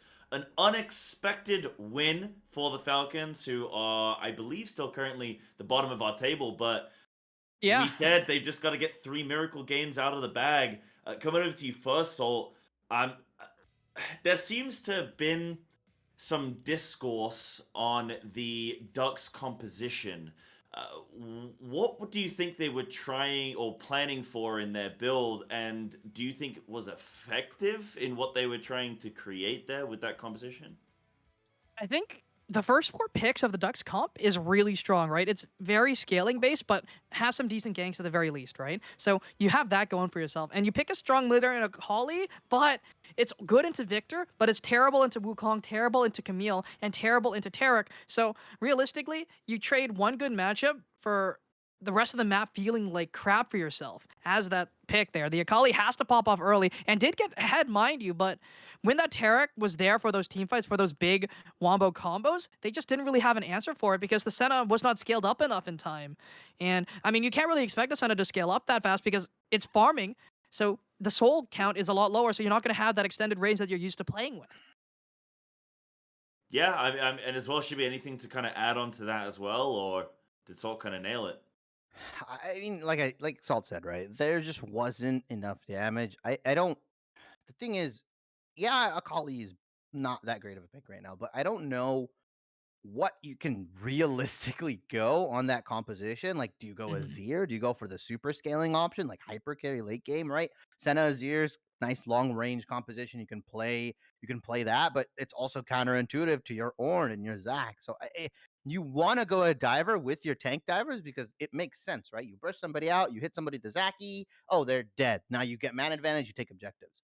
But they had two different kind of thought processes going into this composition where it's like we have big front to back kind of like tanks and we want to play that way, or actually never mind, we want Hear me Zach out. Orn, we want a long range engage, we want to die, but then we also Oh. have Senna Karma. So I don't really know what you could pick. I think Galio. maybe Galio, but I then think you just lack Galio's really damage. strong. They lack damage, but if Senna farms properly, gets her items, and the Galio is a huge dissuader here for this Wukong Camille combo that was permanently going in, right? And Galio is also a really strong laner, will have their own potential too, and can help accelerate the Senna, right? So if you're playing for the scaling ball lane, why not have a roamer? Why not have a champ that can shove waves really easily, can win lane, and move quickly with his Zac, right? I mean, I think realistically, early game, Akali and Galio's numbers are very similar damage-wise. Akali scales better, yes, but Galio provides all that CC, especially up against big dive comps like the Camille Wukong. I think that provides a lot more value here. Yeah, I don't I like I said, it did kind of seem like a Build-A-Bear composition. Again, I Mhm. wouldn't be surprised if the Ducks actually ended up preparing a lot more for the other two teams that they have on the table, right? Like I said, this is a trap game. They probably should have prepared a composition or something to counter out the Falcons. It looks like they kind of just picked something that would relatively work. Like, oh, we like to play scaling and we like to play late game, and it usually works. And this team is worse than us, so it'll probably work against them. But like I said, 24 out of 28 kills were on both Wukong and Camille. I mean, they just, like I said, they ran the gambit against Ducks, and Mhm. they literally nothing could be done. Mhm. Definitely. And you know, speaking of drafts here, game one that we didn't see, Tigers or the Guardians, there's a few things that I have to say here about this draft here, and mostly coming in from the Guardian side. Let's take a quick talk about that, right? Shall we? What do you think, Yeah, boys? I mean, Salt, you didn't even give me a chance to ask you about it. You were like, right, I'm done with this. Let's move on to this game that we didn't get to see. No, have at it, Salt. Talk to us about it, because chat wouldn't have seen it. So fill us in on the information.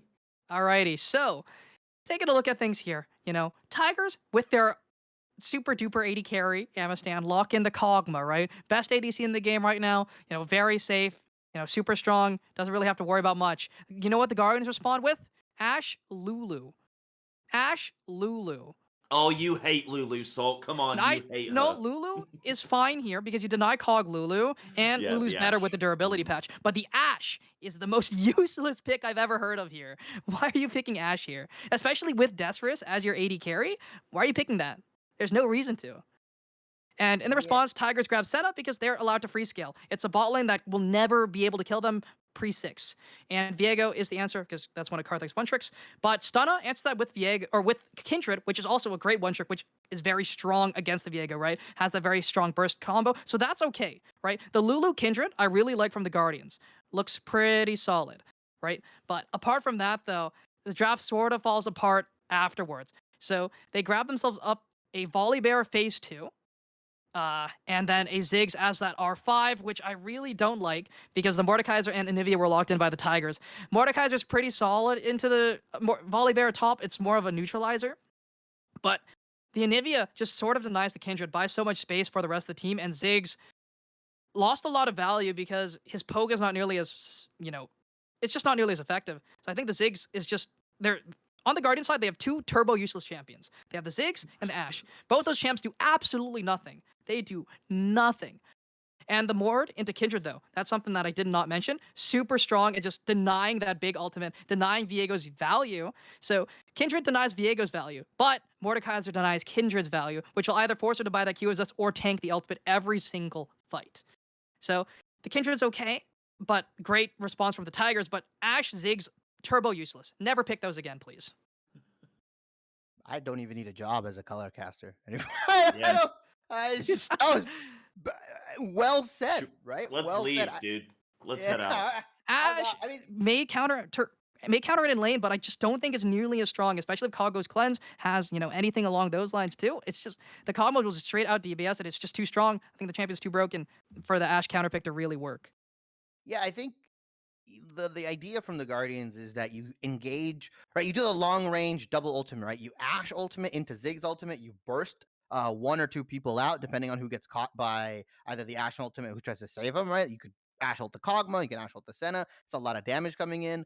Volley Bear, I'm not really sure what it does in that specific composition, especially if you're trying to facilitate dives. Turrets hurt more now, like we've mentioned, and although it's getting nerfed, they're still going to hurt quite a bit. So those dives, even if you turn the turret off, it's still going to come back online ramped up and ready to start shooting at you. So it is interesting to see, like, kind of you match hyperscaler for hyperscaler, right? You go Viego into Kog'Maw. Okay, you have two really big threats. You have Ziggs to outrange the Kog'Maw in retrospect, in theory, so that you could take objectives, you have objective control, so on and so forth. But then you have the Senna to heal the damage. Like, it felt like Tigers knew how to draft against every single pick that the Guardians kind of threw up, and it was kind of like a back and forth reactive, right? Like, they both had good ideas, but once you kind of build all those compositions together, you look on the side of Guardians, it kind of just doesn't make sense. While on the sides of Tigers, they just had some really strong champions, right? They had the Anivia, they had the Kog'Maw, the Senna, and then you just kind of vacuum pick Mordekaiser and Kindred to kind of counter the other two individuals. Sorry, Mordekaiser and you pick the Mordekaiser into the Kindred, and then even though Viego might have a solid scaling matchup, it just becomes really difficult to get resets. And I think things are rolling here. What do you think, Psy? How are we looking Yeah, here for the next I'm game? listening to the both of you, and you know the meme of like Zach Galifianakis, and he's like running the equations in his head. I'm just trying to keep up with everything that you guys are putting in right now. But chat, we want to now share in the excitement that Salt and Shibby have had for the Guardians. We're going to be going into game 2 momentarily, where we're going to have the Guardians versus the Wizards. This could be really interesting. Are the Guardians going to drop another game tonight? Because that really shakes up the table. Guardians and Unicorns are currently tied.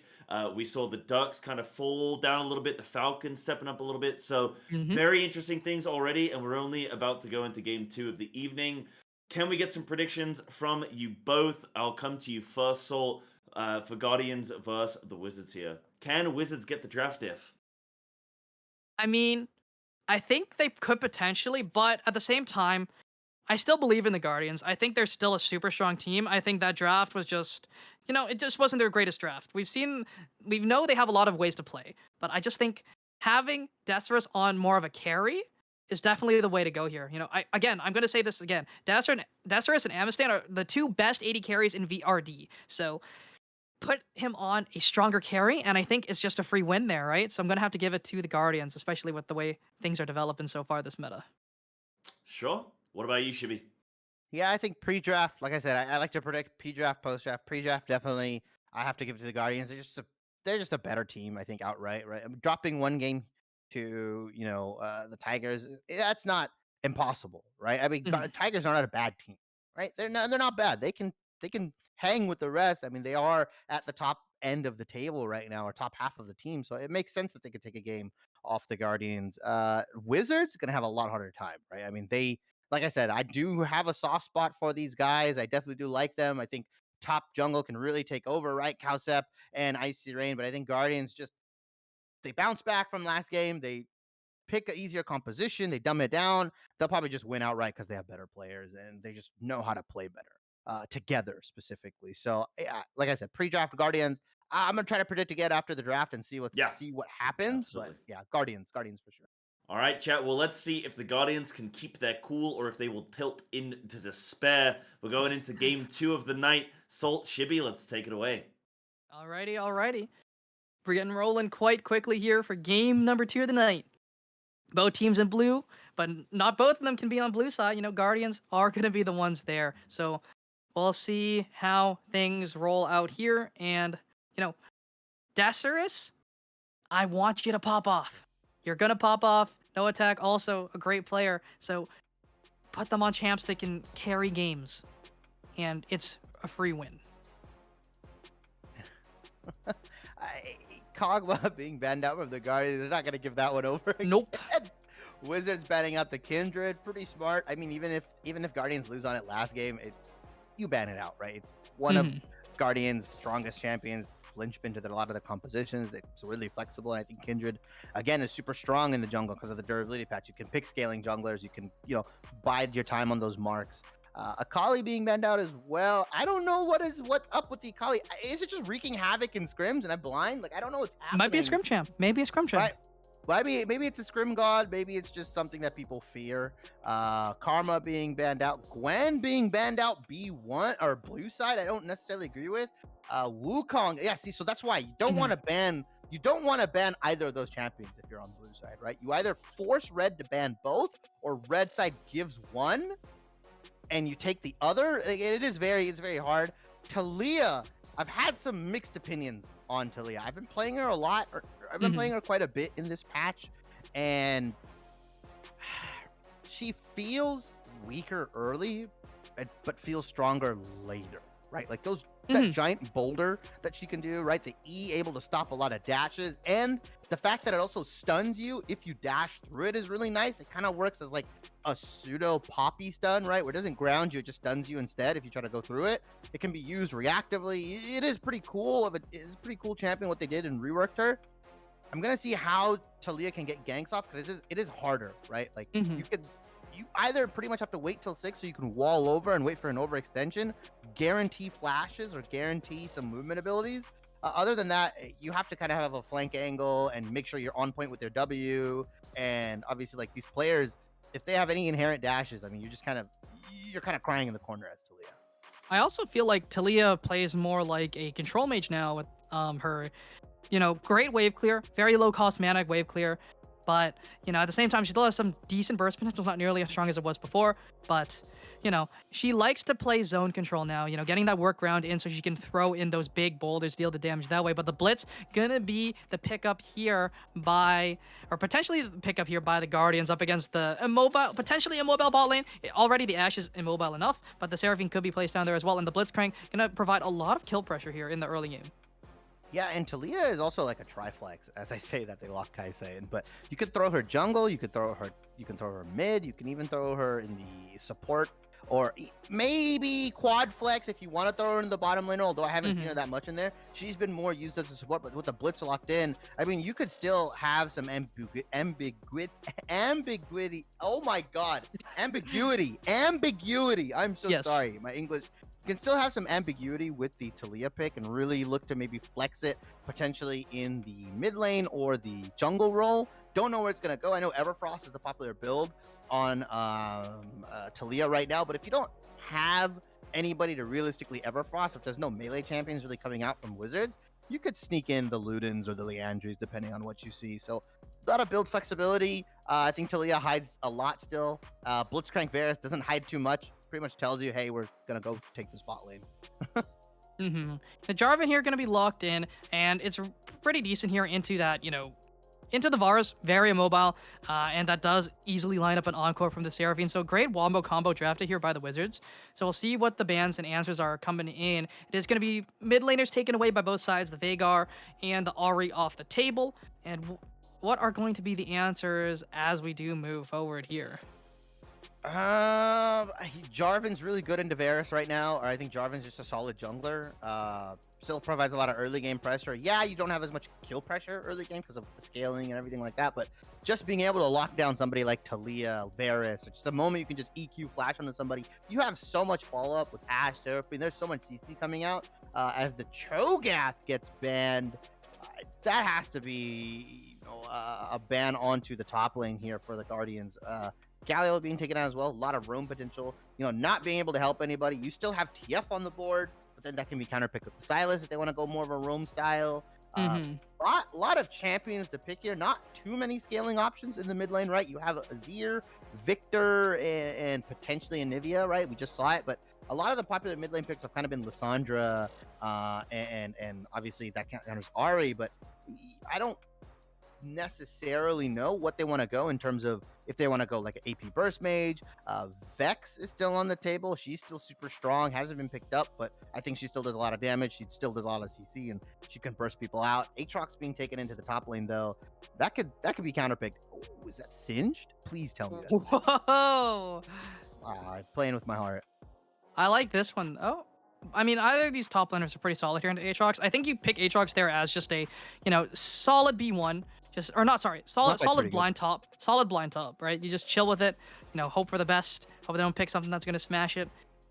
And the picks that really do smash it aren't really super great in team fights where Aatrox can excel. But the Darius is one of the champs that can smash it in lane. So we'll see if Usain's able to pop off here up against Icy Rain. But it is looking like that Talia is going to go to the mid lane with, this Graves hover here from Stunna, another ADC style jungler. Going to be locked in, or hovered at the very least, maybe locked in. And Poppy. I like that. I like it a lot. I like it a lot. Yeah. So I like it, but at the wow, double APs. That's force of nature value is gonna come really high. Actually, this is a spirit visage game for sure if Seraphine goes utility, but there's gonna be a lot of magic resist value. Typically, you don't want to run double AP because of how much value you can get out of MR and how much more effective MR is against stopping AP burst rather than armor against AD. Varus, Darius, I feel like is gonna have a rough time mid game, right? You're going against Ashe. Whoa, Castle win. Okay, that's a pretty solid champion right now, especially with the durability patch. Cassidy is allowed to scale a lot better. He has better lane matchups, I think, in my opinion, and especially into the Talia. You can get the Q off, block a lot of that damage. Talia should be just playing the range game, but at the same time, if you just opt into scale and kind of neutralize or handshake the lane, Cassidy is going to take over at level. Oh, for sure. Or not, right? There's so much CC set up for him. There's so much upfront burst that he can either play the cleanup role, he can play the flank role, he can do a lot of things on this Cassidy. And like I said, Darius is going to have a super hard time. He really only has a couple pull options. It's either Jarvan or Aatrox. Seraphine, Ashe, and Cassidy should never be playing into his range, and Ashe is just going to kite him to death, even if he goes Ghost Flash, but I would suspect Darius wants to take TP. Yeah, I mean, it's gonna feel really bad to play this Darius here into this matchup, right? Or into this game in general, right? The double kiting backliners coming in from the Wizards just feels so horrendous. So I think this Darius really wants to be side laning, but the Wizards don't have an answer. I don't think Aatrox ever reaches a point where he can truly match up against the Darius as long as some heal cut is built. Yeah, the Darius should just win side, but if they are able to eventually catch up, they might be able to make it work in the side lane. But for the most part, I think this engage potential coming in from the Wizards is very, very scary. Oh yeah, it is. It's scary for sure. But like I said, Guardians just have a lot of good tools, right? Blitzcrank's gonna play for pulls. You have a lot of immobile individuals. Talia can, they can do some crazy combos where Talia can W into the Blitzcrank pull. You have Varus with R. Yeah, he's immobile, and it's gonna be hard for him to get away from Jarvan Cassidy. But if he takes cleanse into his lane, even if he gets hit by a stray Ashe Tower, he can cleanse it immediately. I'm gonna assume he's gonna go poke Varus, and that's gonna have a lot of value into Ashe, Aatrox, Cassidy. Jarvan's probably most likely gonna go full tank. Don't know if he's gonna go first strike or if he's gonna go Summoner Spellbook. I think Summoner Spellbook has been more of the popular choice. I think people have tested first strike out, and it just doesn't give you that much more value. But I think summoning Spellbook is he really, locked really in nice. Singed by accident. Oh, locked in Singed. And That's gonna delay everything a bit. Playing with my heart once again. I wish he went singed. That would have been been a pretty funny. cool matchup. That would have been funny. It would have been. He would have had also a pretty difficult time running into Ash Seraphine, but it would Yeah. have been a better. It would have been pretty funny, right? The W stickiness is kind of nice. It stops the Kassadin in his tracks, right? You can't far out of Mhm. that. Same thing with Aatrox, can't dash. So you have a little bit more utility and value with the Singed, but not going to be picked up. Draft did get messed up. Some players locked in some wrong champions. Yeah, but like I said, I think my pre-draft prediction was Guardians, and I actually think my post-draft is still going to be Guardians. And to answer your question, chat, Poppy can people to the Jarvan baby cage. That's when that's made. So that's a fun interaction that could have taken place here this game. Unfortunately, it's not. But we're just waiting for everyone to get in here, get things rolling as fast as possible, because I heard some people were tired in chat, in game chat at least. So, take a little bit here to get things rolling. But with that, I think we'll just end off to a quick break, as we get things rolling here for the second game of the night. We'll be back when people have returned, and we are going to spectate game number 2 of the night. We'll be right back.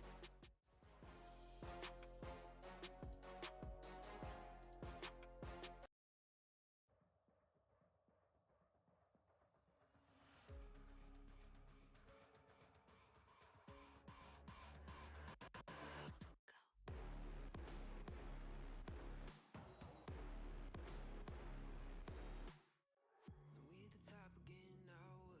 We lay the crown, but count us higher than a mountain. And we be up here for the long run, strapping for a long one. We got everybody on one. Now you coming at the king, so you better not miss. And we only get stronger.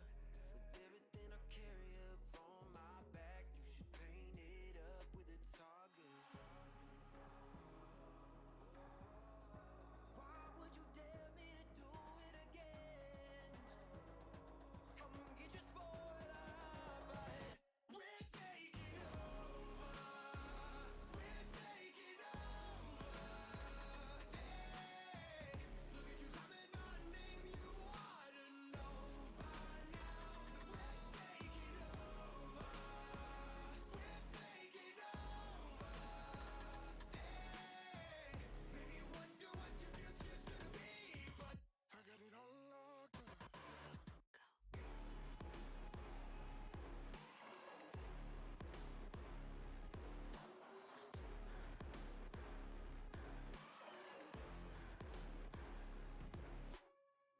Take a lap now, don't be mad now. Run it back, run it back. I got bodies lining up, think you're dreaming of greatness. Send you back home, let you wake up. Why would you dare me to do it again? Come get your spoiler, but we're taking over. We're taking over. Hey, look at you calling my name. You ought to know by now that we're taking over. We're taking over. Hey, maybe wonder what your future's gonna be, but I got it all locked up.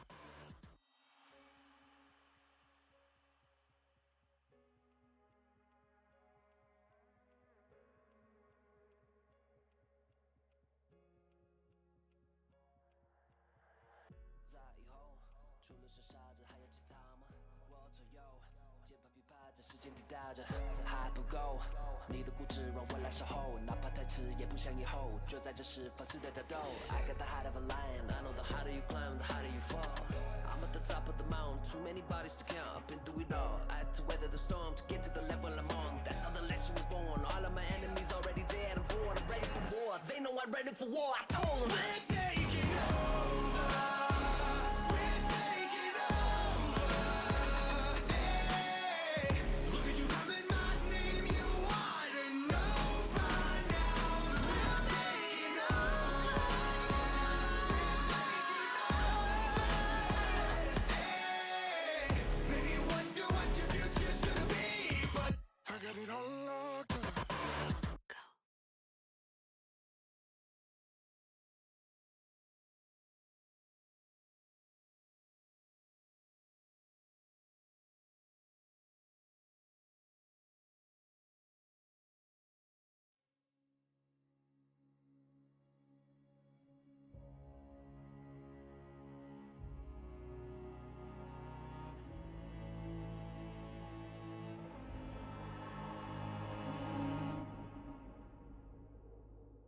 As a child, you would wait and watch from far away, but you always knew that you'd be the one that would while they all play.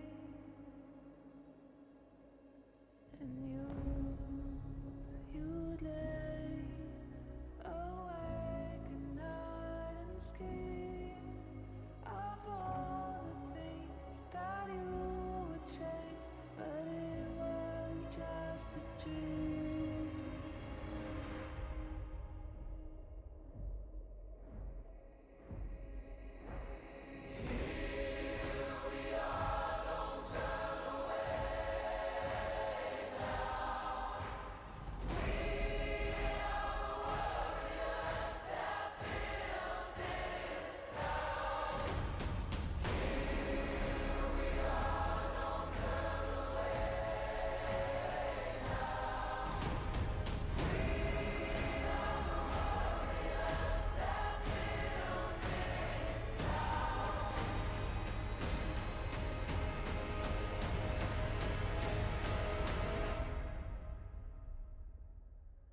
From dust.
From dust.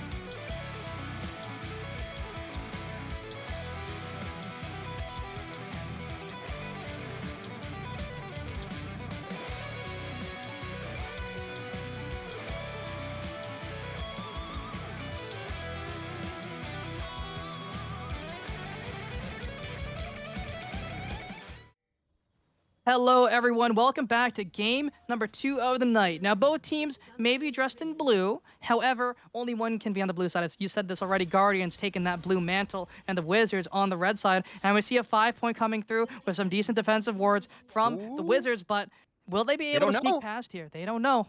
They do not know. They're going for it. Flash forward. Oh, forces the flash, and that is huge.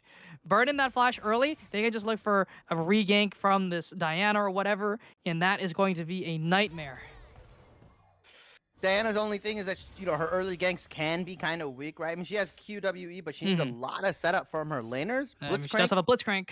Yep, Blitzcrank can W in. Doesn't even have to flash, right? Can just take bush control, W in, and just kind of force onto you with his W, EU, and then pull you. Like, Stunna does have a good option in this bot lane, but I think just like Guardian's composition, right? You have so many ways to like divide and conquer the enemy team, right? With Talia Wall, with Varus Ultimate. We also see the lethal tempo coming out from Varus. So we talked about it offline, Salt, but we think it's going to be an on-hit Varus. And I think on hit here provides a lot of value. It does take longer to scale up, mind you, but at the same time, it's really strong into double bruisers, and it does provide a lot of sustain for lane, right? You know, having like the Blade of the Rune King feels pretty solid here. I'm an advocate for going Blade of the Rune King before your Mythic for on-hit builds. I think it's really solid, does a lot of damage, and gives you a lot of sustain. It's just a stronger laning item than Kraken. But we see some just decent trades here up at the top side. The Darius sort of losing out on that one, but you know the bleed passive will make up for that as the lane does go on and on, especially with Aatrox's low, you know, health regen. That's gonna feel bad. We see this, you know, Taliyah just pushing in the wave here. Will always have this priority, and that's something that you should notice here from the Guardians comp. Their solo lane should have priority for most of the early game. I would try my best as Stunna here to try to just force Kassadin off of minion waves as much as possible.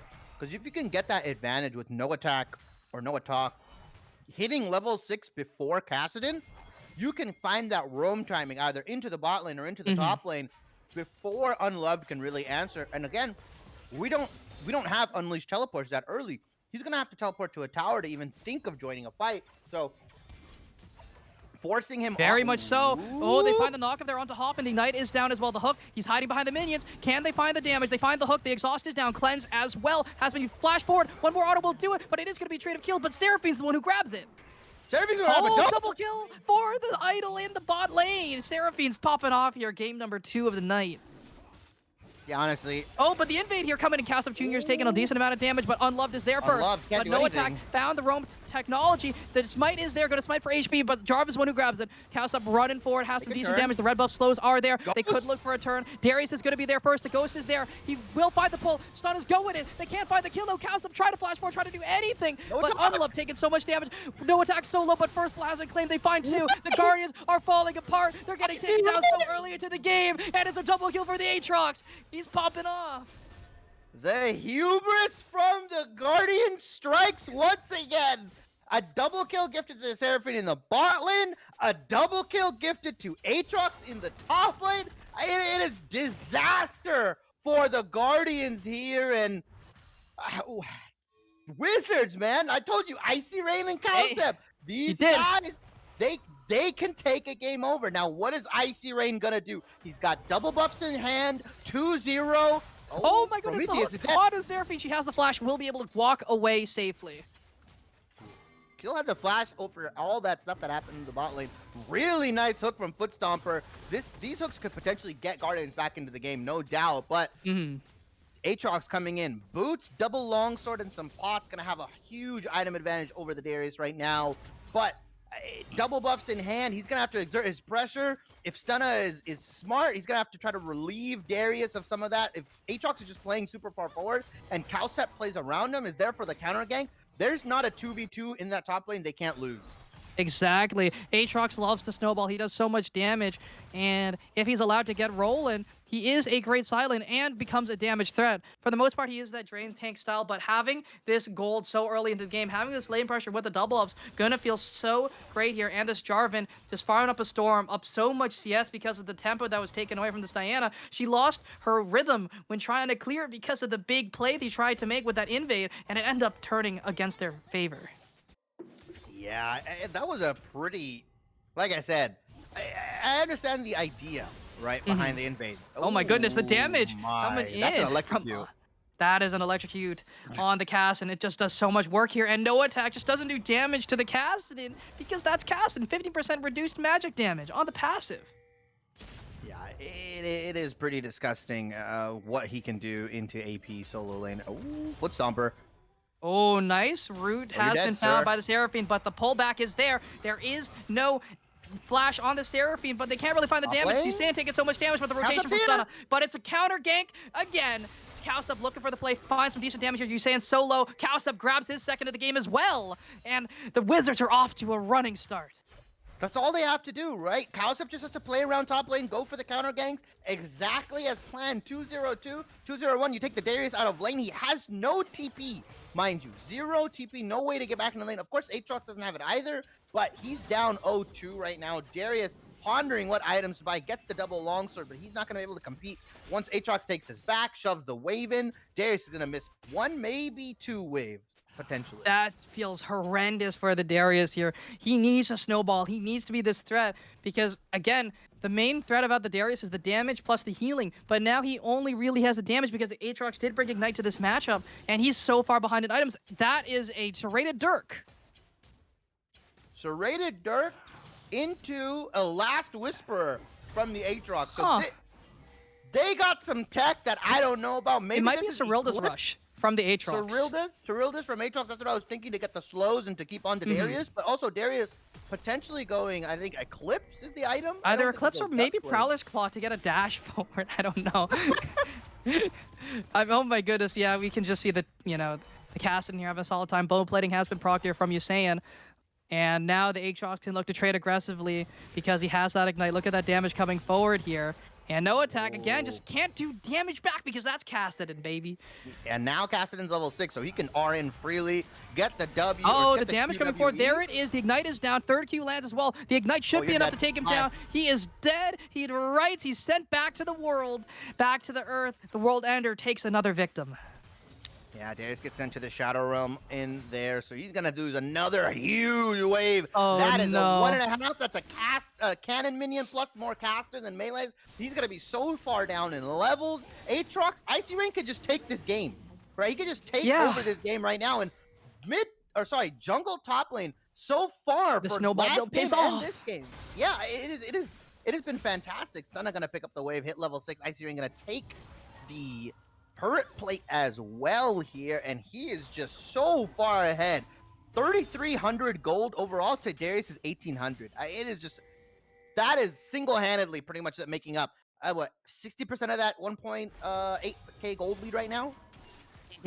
That's pretty massive how large the gold lead is. Desus, though, still putting on a show in the bot lane. Look at the CS differential. We didn't even notice this. Yeah, that's true. A similar differential going on, right? 3,300 In the to top side. 2,300. Yeah, pretty much, right? It's 1,000 gold for that Various. He's up. He can Oh, potentially no, lift the no deal. Oh, no attack. attack's dead. Dead to rice. There's nothing you can do. The king of Demacia is back, and he grabs the second kill. Yeah, and when no attack just plays that far up, he's gonna flash, but there's so much CC are initially coming out from both Jarvan and the Cassin, right? Can RN, hit you with the W slow, and Icy Rain is just really walking wait, no up. ultimate on the Usain's Aatrox, no dead. Ignite, but it doesn't matter. Icy Rain just does too much damage, and Stunna trying for something. There's the ultimate there onto Unloved, No, but he has that's that not gonna Rift work. Walk to get out. Conquer has been procced, but Unloved just gonna walk away. Yeah, he's just gonna walk out pretty scot-free. 0-0-4 Oh, right it's now. it's He a is tragedy. sitting pretty. He's sitting pretty. 2.5k gold lead on the side of the Wizards here right now. If they don't fumble this bag, if they don't throw it, this is almost game, set, and match. The scaling options on the side of Guardians is very, very limited. You have a Varus and a Diana. Talia does do more damage later into the game after the Oh, rework, and but the Rift Herald. I actually don't Done. like this. I think having the lane phase last longer topside is a lot better here, but they are just gonna look to. Oh, he's flashing forward. Usain taking so much damage here in return. Hey. He might be able to heal back, but there is the World Ender has been popped. They reset the tower, Ego flash forward. Icy Rain grabs another. 0-5, but it's a shutdown. That's not worth at all. But they grab the tower at the very least. reset his gold. Reset the gold. Reset his at gold, least. true. Gold reset, baby. And Unloved just doesn't care about no attacks damage at all. This guy has one little bit of AP with the Dark Seal and the Amp Tome, and it does not even matter. No That's all attack you does need. absolutely That's all you nothing. need. One No more attack Rift dead. Walk will do it. One more Auto will do it, but Unloved might have overstepped his bounds. He's able to flash out. Ooh, do you not just Rift Walk in, then flash over the wall? I mean, I don't know. He felt a little hesitant. Waiting probably for the didn't wanna cooldown. give It a wasn't cooldown. up. The cooldown's Yeah, so long early. Not yeah, super long, that's- mind you, but Yeah, not yeah, as it is pretty long. the Ash Arrow hit Usain up in the top side. It is Eclipse, though. You were right about that. Eclipse on this Darius, and the Aatrox is just looking for that base. But does he have enough gold? I think he does. Yeah, I he's think gonna he have enough does. gold. He's gonna There go it Cyrilda's is. Rush. Yep. Oh, that's just a tragedy. They can't run. They can't hide. The World Ender is here. Oh, yeah, no. also picks up the Merc Treads as well, so he's gonna take less damage clearly from the Talia and Diana, but also the CC coming out from both the Varus, the Talia, the Blitzcrank as well, right? It's gonna negate a lot of that stuff happening to him, so he's gonna be able to get into your backline. He has Flash ready. They probably want to contest this Dragon that's coming up in a minute and a half, hence why they took the turret, but Darius can't really do much. He overextends. If he overextends even in the slightest bit here, and Aatrox is there, or Cassidy is there, He's Darwin's dead. there, he's dead to rights. He's dead to rights. He can ghost out, but he'll eventually get caught, and Icy Rain. Oh my goodness. My. A nice stun though from no attack, but we see the. Oh no! It's a tragedy. Okay, Icy Rain. He's mad. Get it? He is so sad. That is Do you not unlucky. do you not go for E flash third proc Q instead of going for flash W? Is that Flash W am I will guarantee wrong? the Q. So that's why W is realistically the most important spell there on Aatrox. You want to land the slow. Foot Stomper going to be stunned up here. Jarvan is there in the wings as well, looking to slow this guy down. There is that red buff, but beautiful Encore. Actually, not a beautiful Encore. Foot Stomper just trying to get out. Has the flash, but can't get over the wall. Hopping. Taken down, Icy and Rain. over the wall goes Icy Rain, trying to find anyone. Also goes Cowstep Icy- Jr. He has Step the ultimate. he has it. Go for the Cataclysm. It's found, and Icy Rain finds another 6-0-2 for the Aatrox. Half the team's kills in his back pocket. 2 to 12. It's a 4. Oh almost 4K no, gold lead. Stunna! Stunna's next on the menu. The slows are there, forced to flash away. The Infernal Chains land, but they're not going to die because towers do way too much damage. Never mind. you're- Oh, the flash hook going to go wide. A tragedy. Everything is falling apart for the Guardians. Yeah, Icy Rain 602 right now has a hefty gold lead in solely in that top lane. 3,000 to himself. He's his highest member of gold. Unloved. Oh. Not trying to kill no attack. I mean, it's still a Talia, still hard to kill her, but, what can you do here at this point? Unloved can just keep going for these small rotations. At least Hussein got a plate, it's something. He's got his Eclipse in hand as well. I don't know how I feel about the Nashor's rush on the Diana. Maybe looking for these more extended fights. It's because better of the, for duels. The Conqueror, yeah, the Conqueror, that's what I'm thinking, right? They're going to go into the extended fights, they're going to go longer, so maybe you try to just get as many procs of your Conqueror off with the Nashor's Tooth, and you focus less on your burst side with the Hextech Proto Belt Rush, so potentially they're looking for duels, potentially they're looking for, like, skirmishes where they can catch somebody out, but they're just so far behind. It is so difficult to get back into this game. Second Dragon gets taken up in all of that. Is looking grim for the Guardians Also, here. going to get knocked up there. The arrow's going to be used here dead. onto Decerus as well. Trying to run away, but the Cataclysm is there. Forest is trying to use much. It's so close. The kill. It's a trade. What shouldn't be a trade is a trade, but Icy Rain, when it rains, it pours. He's here in the bottom lane looking for Foot Stomper. Finds the kill. Yeah, he comes in 7-0-2 now. Is probably working towards his mythic here. That looks like maybe an the bot lane? Eclipse? Or maybe think he's it's going for the Eclipse. fun Duskblade build. Oh, if he goes Duskblade, that'll be kind of crazy. He'll have invisibility, so then he can, like, invisible Q, potentially, or invisible W. Don't know where it's coming from. There's a lot of things you can do with that Duskblade invisibility if you use it right. But I'm going to say he's going to go for the safe Eclipse build here. Get the lifesteal, get the shielding, become more of a menace, because he really is that soul carry right now. Oh, no for attack, Wizard no! here. Force the flash over the wall. There is that Unraveled Earth coming in from the Talia. Does a little bit to dissuade him, but Usain, trying to run, but the Ghost is there to keep him safe. Over the wall, Seraphine does some decent CC as well. Usain going to be next on the menu. Take it down. The where'd he gold go? reset pays off, and Icy Rain grabs the kill. That was an investment. Oh, the hook onto Cowstep Jr., but beautiful Encore finds Foot Stomper, and they find another kill for the Aatrox. They aren't going to look for a little bit more. It is going to be a 3v4. Ash is just chilling there, but Stunna going to clear this Gonna wave fire up. the arrow. Potentially has arrow for another re-engage. Looks like he's gonna fire it soon. He's in the mid lane. They can re-engage if they really want to. Cataclysm is coming up in a Oh, split second. Stunna He's gonna looks to be re-engage. next on the menu there. Arrow's Beautiful coming in. plays. Beautiful arrow. Almost hits, but no. Killed too fast. Too furious. Cowstep taking so much damage. Is going to be able to walk away, though. Yeah, gonna be able to walk away. Arrow almost hit. Maybe probably try to aim for the backline potentially, because I think that guy was pretty much dead to rights on the side of Guardians here. 3-17, 5.3k gold lead, and there was a lot of talk in the banter chat last week about Guardians being the best team. They were like, we're the best, we're gonna win the championship, and that could all potentially still happen, but the amount of trash that they talked last week, and now the performance they're putting up in game one, and now their second game, I don't know. It's not going to be looking too good for them. They're I down love. 5k. Look, I'm a big fan of villains. I love it when there are teams in league that take on that role, and Guardians have definitely kind of, in my opinion, cemented themselves as one.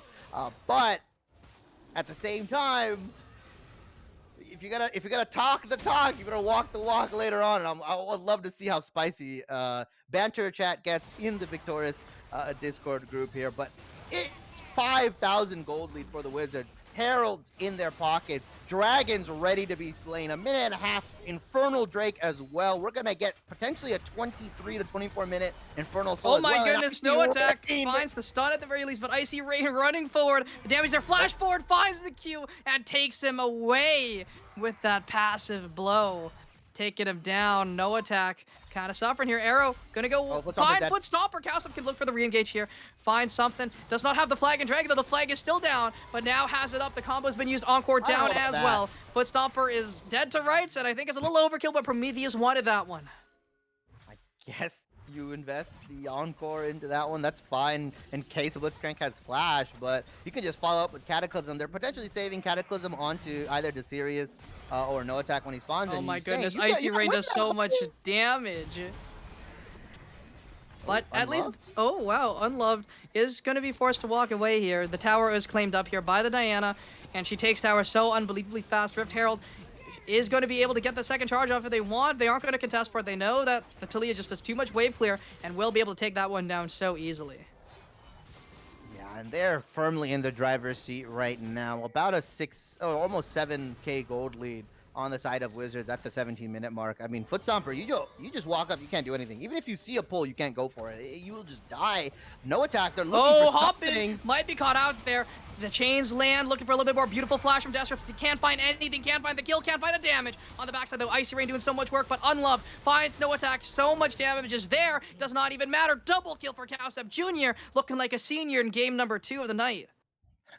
Yeah, looking like a senior right now. 6-1-9, 14 KP in the 21 kill game. You have Icy Rain, 11-0-3, and these were the two to watch, right? When we first talked about it, when Cyber was like, hey, who has a soft spot for you? Who do you think can take over games? I was like, Icy Rain and Cowstep Jr. are a lot better. They're a lot better. They're a lot better than what they're giving credit for, and they're finally showing up. I don't know if Icy Rain gets Aatrox again. Ever.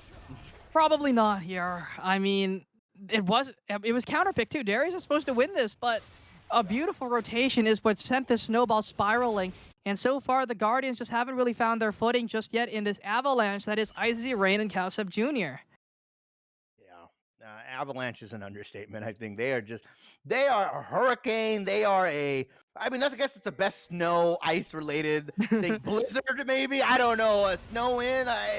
There's a lot of different things you could use, but they are definitely taking over. And you also have Kassadin quietly scaling into this mid to late game. And even if a colossal throw happens on the side of Wizards, you have the insurance of Unloved on this Kassadin.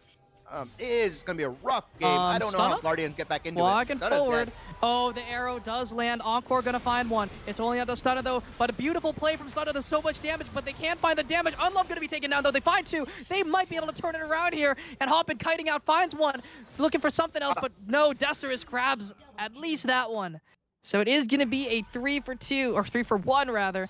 And Usain looking to be next on the menu too. Icy Rain once again. The Ignite is down. The Flash is down as well. And the Slam Dunk comes through from the non-Duck Master. Aatrox grabs that one.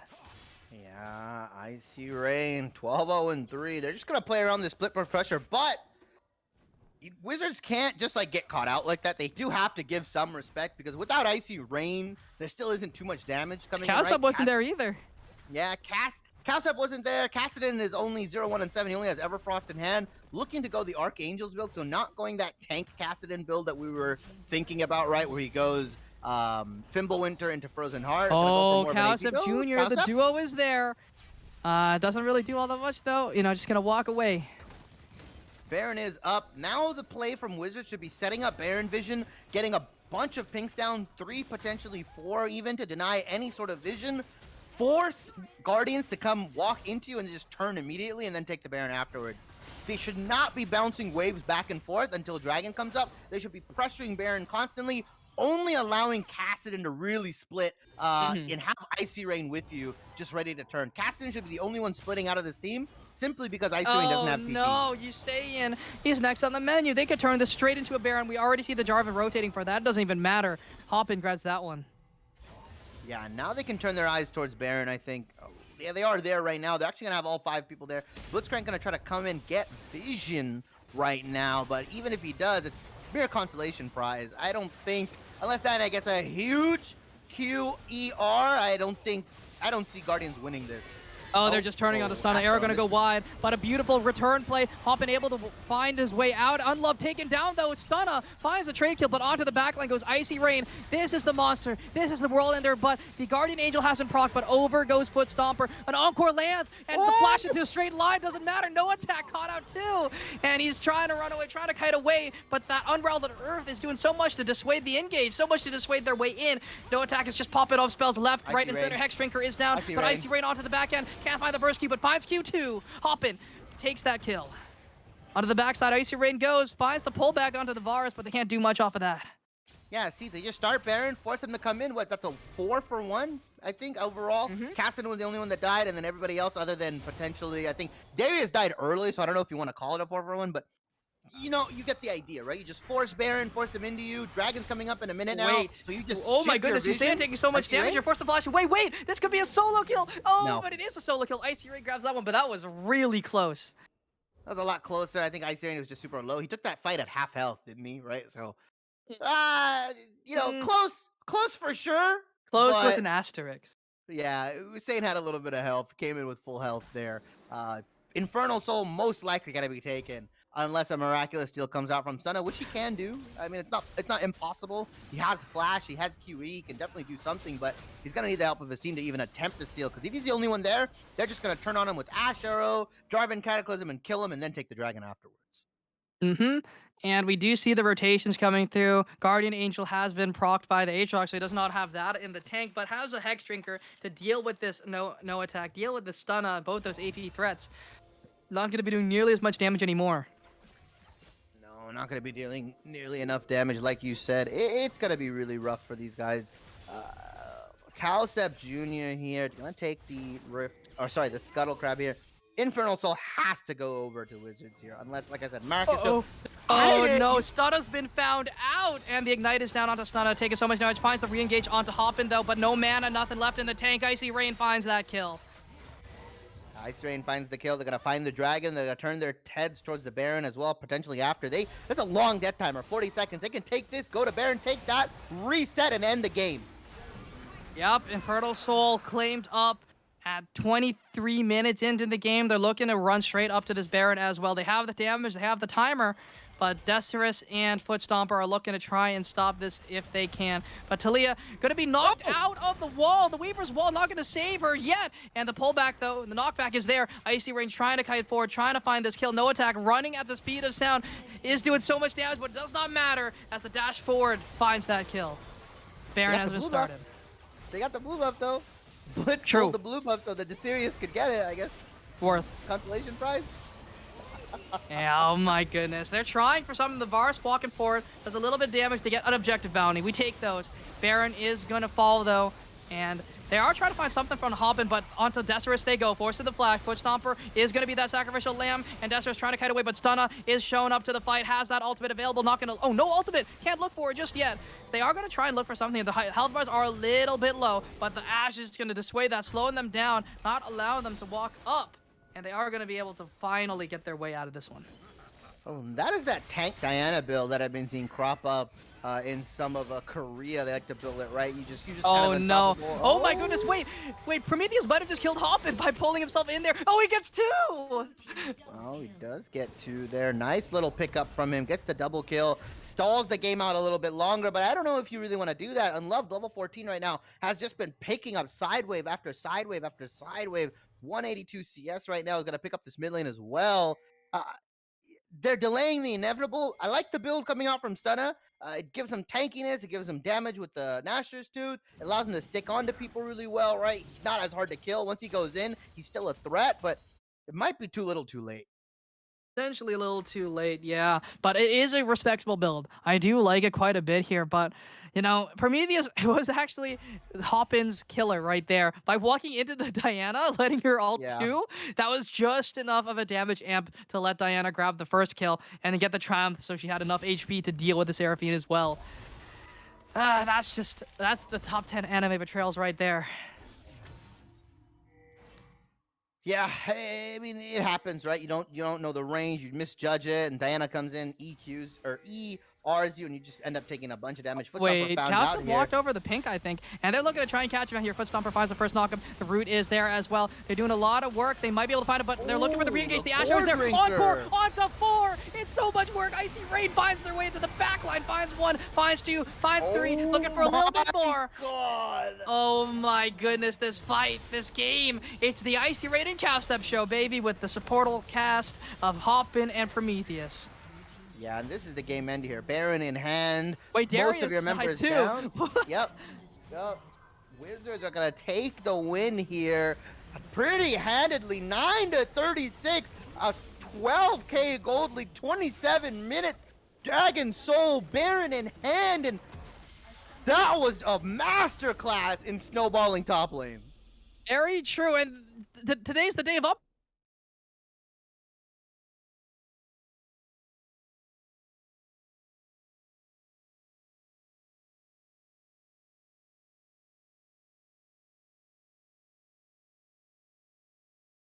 upsets.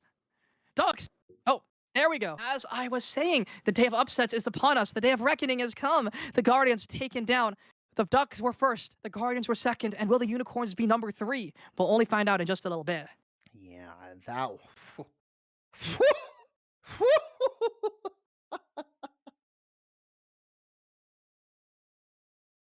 Oh my. Oh, we cutting? Well, if we have nothing left to say, we could cut to a quick break here as we get things rolling here for game number 3 of the night. We'll cut back to the desk in just a bit, but let Mr. Producer Man get things ready, get things set up, and we'll be right back for the final game of the night.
welcome back in, ladies and gentlemen. We're back on the desk, and we are continuing on from the result of Game 2, the Guardians versus the Wizards. A second upset of the evening. Going into that, we were potentially expecting Guardians being top of the board to beat the Wizards there, but no, Shibby, another upset. The Wizards take that one. I mean, like you said, I have a soft spot for the Wizards, and they definitely showed up.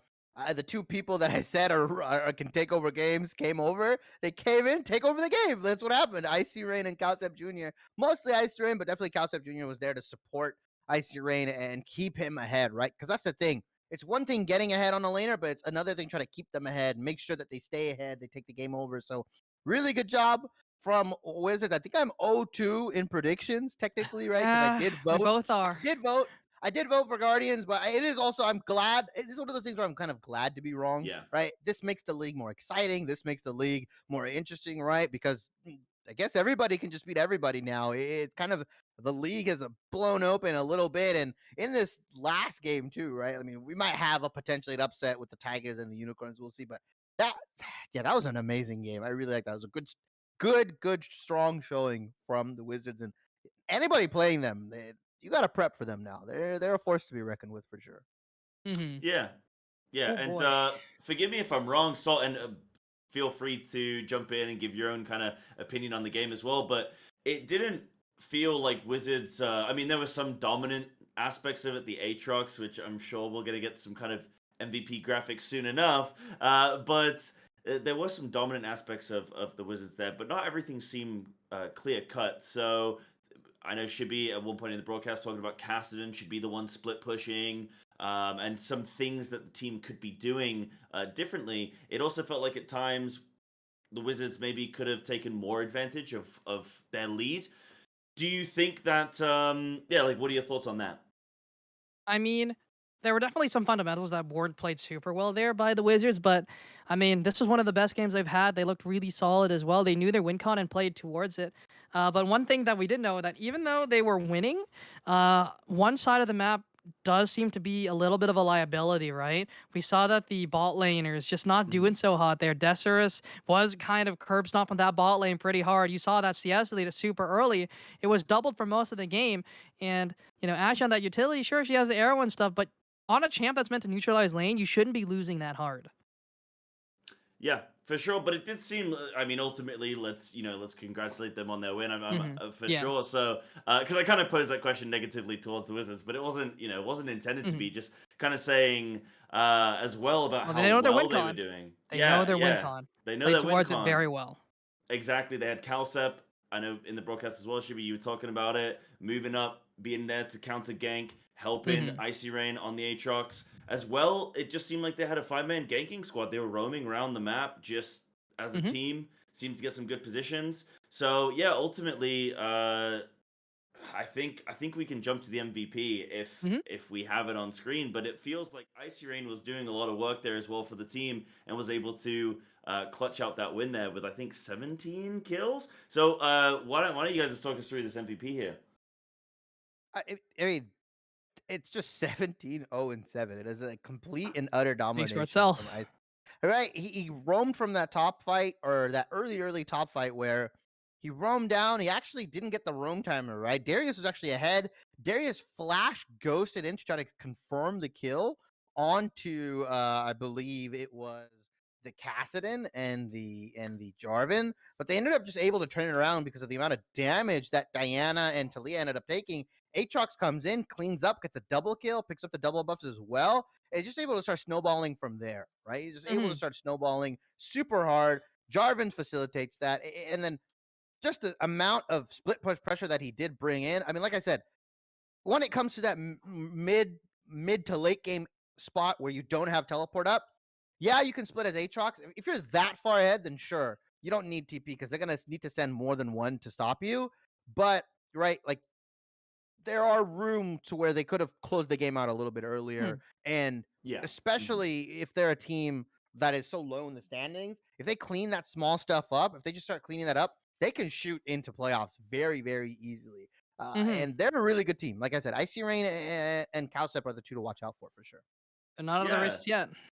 Yeah, exactly. I mean, that was going to be my next point, Salt, is how does this shape up for the whole rest of these playoffs? We now have this the second round of results for the night. I don't know if you've been able to see the results of the other games that have been happening, but things are definitely shifting. We said about these miracle plays, these miracle games that are going to happen in week 4 in order to see some shifting in these positions. But where does that leave us now with some of these standings, Salt?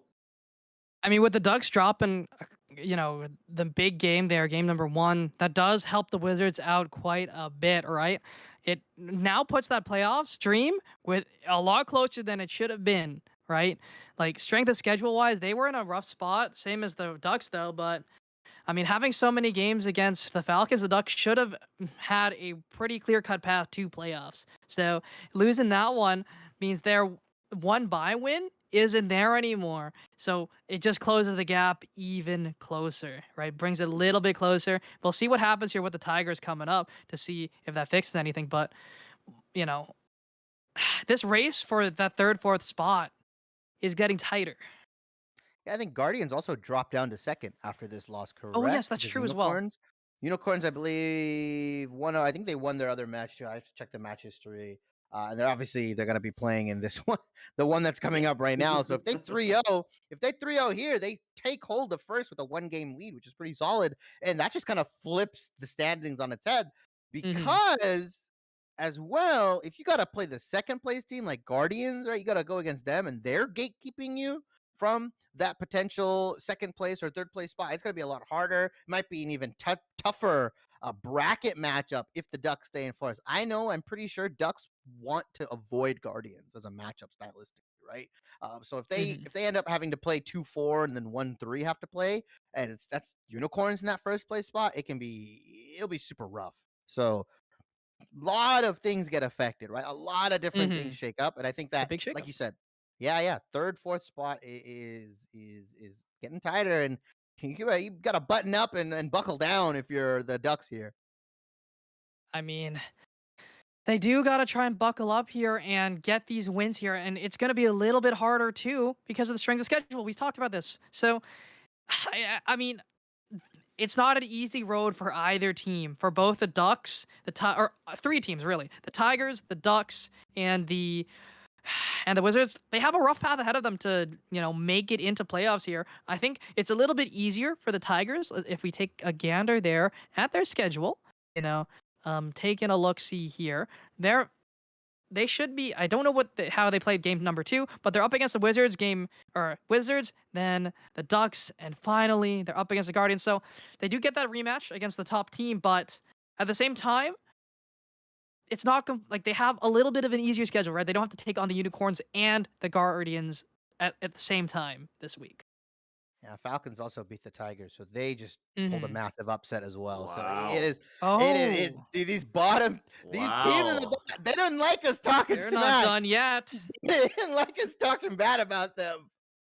Okay, so I want to ask. We'll go quick fire because I know the teams are ready for drafts and everything. But do you think that maybe some of these bottom teams are in some ways like holding back some of their, not necessarily their strats, but maybe some of their compositions and things, or holding back something here in order to not just give their whole hand away? And now the other teams have to react to like the Falcons and the Wizards here and how they've been playing, or do you think they've just built up in strength slowly but steadily? Ooh. I'll let you take that one, Salt, first. I need to All I need right. to think on that one. I mean, the Falcons here, they're putting on a show. They're not done yet. At the very least, they're trying to claw their way back. That actually changes things very much so, right? They were 1-8. They were barely, not able to make it. They were in a rough spot here, but if they go 3-0, they are. I mean, if the Wizards lose another game, they raise Titans once again. What can I say? It's so close to grabbing that fourth spot for all of these teams now. It's not over yet until the very last game of the split. Taking down these top teams is really huge, and the Falcons are making this big upset come forward. Yeah. Yeah, And oh, go ahead. No, go ahead, Shibi. Sorry, go ahead. Yeah. You mentioned ramping up, right? And Mhm. really, I'd like to take this week as like the second half of Victorious League, right? With 6 weeks, 3-3, we've in week 4 now, and a lot of these teams are finding their footing. They're scrimming a lot more. They have a lot more games together. Some of these teams are newly formed versus going against teams early in the weeks against teams that have didn't really replace any players or maybe only replace one or two. And once you start finding footing as a team and you start going into teamwork and you start building compositions, everybody's relatively the same rank in this league, right? There's no crazy outliers here. So, Mhm.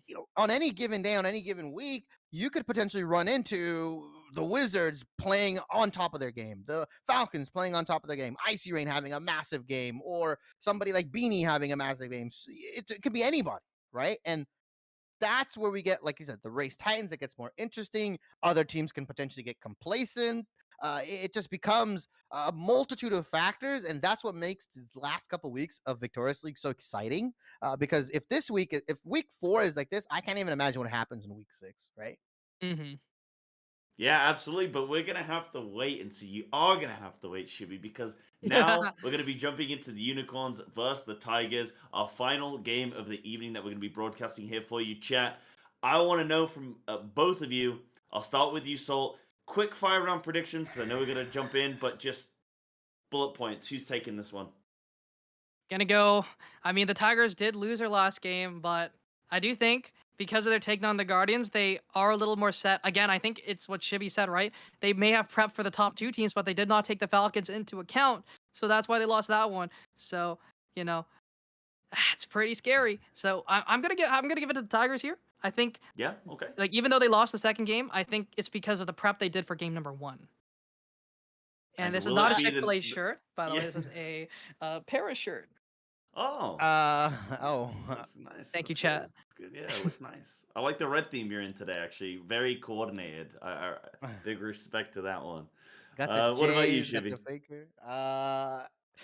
I think it's the first time me and Salt are gonna be on opposite sides of the prediction. I'm gonna give it to Unicorns. I'm a massive fan of the Unicorns mid laner, right? He's so he can be so dominant in these games and he can take over massively that I think that they can bounce back. They may have dropped the game to one of the bottom teams, but they may have prepared really well for the Tigers. And I don't think they want to drop a game to the Tigers, right? They Mhm. want to come in with a solid draft. I think a lot of teams have been letting Kog'Maw through. I don't think we let Kog'Maw through. I know they're on red side, it looks like right now. So ban the Kog'Maw away, ban the Gwen if you have to, or leave the Gwen open and leave the Wukong open, trade 1 for 1, do something. But if they just don't make any draft blunders or any draft errors, they should just take this game on the back of JDK. Mhm. Yeah. All right. Well, I kind of hope that it is night of the upset, so I'm kind of gonna be rooting for the Tigers here on this one. Shibby, Salt, take it away for us. Let's get into the draft. Alrighty. Let's get things rolling here for game number 3, the last one. And again, a very important one for standings, all things considered. So we'll see how things do shape up here for this next little game that we have in store for us. But Ooh. it's going to be a fun one. It's going to be a crazy one. That's all I can say right now. And we see the bands coming through too fast, too furious. The Urgot taken away first, followed up by, oh, there it is, the Twitch band, baby. Giving Amistad the respect that he deserves, not giving him that Twitch. You gotta ban the Kog'Maw out here as Yep. well. I don't think you give that to him. We're gonna see what Tigers end up banning the Olaf. A lot of top lane respect. Yeah, that could be flex mid as or sorry, mid. That could be flex jungle as well. Sorry. Right, with Bleeding Wolves and Maz Hydra, they can definitely flex that out. So they're gonna ban the Wukong out. I think you ban Gwen, you give Wukong. I don't know. I just don't think you even ban the Wukong. You trade 1 for 1 here. That's always been the strat in my opinion. Gonna see if Torchy even has Gwen in his champion pool. They can just take it here and blind it, and I wouldn't even be mad at that.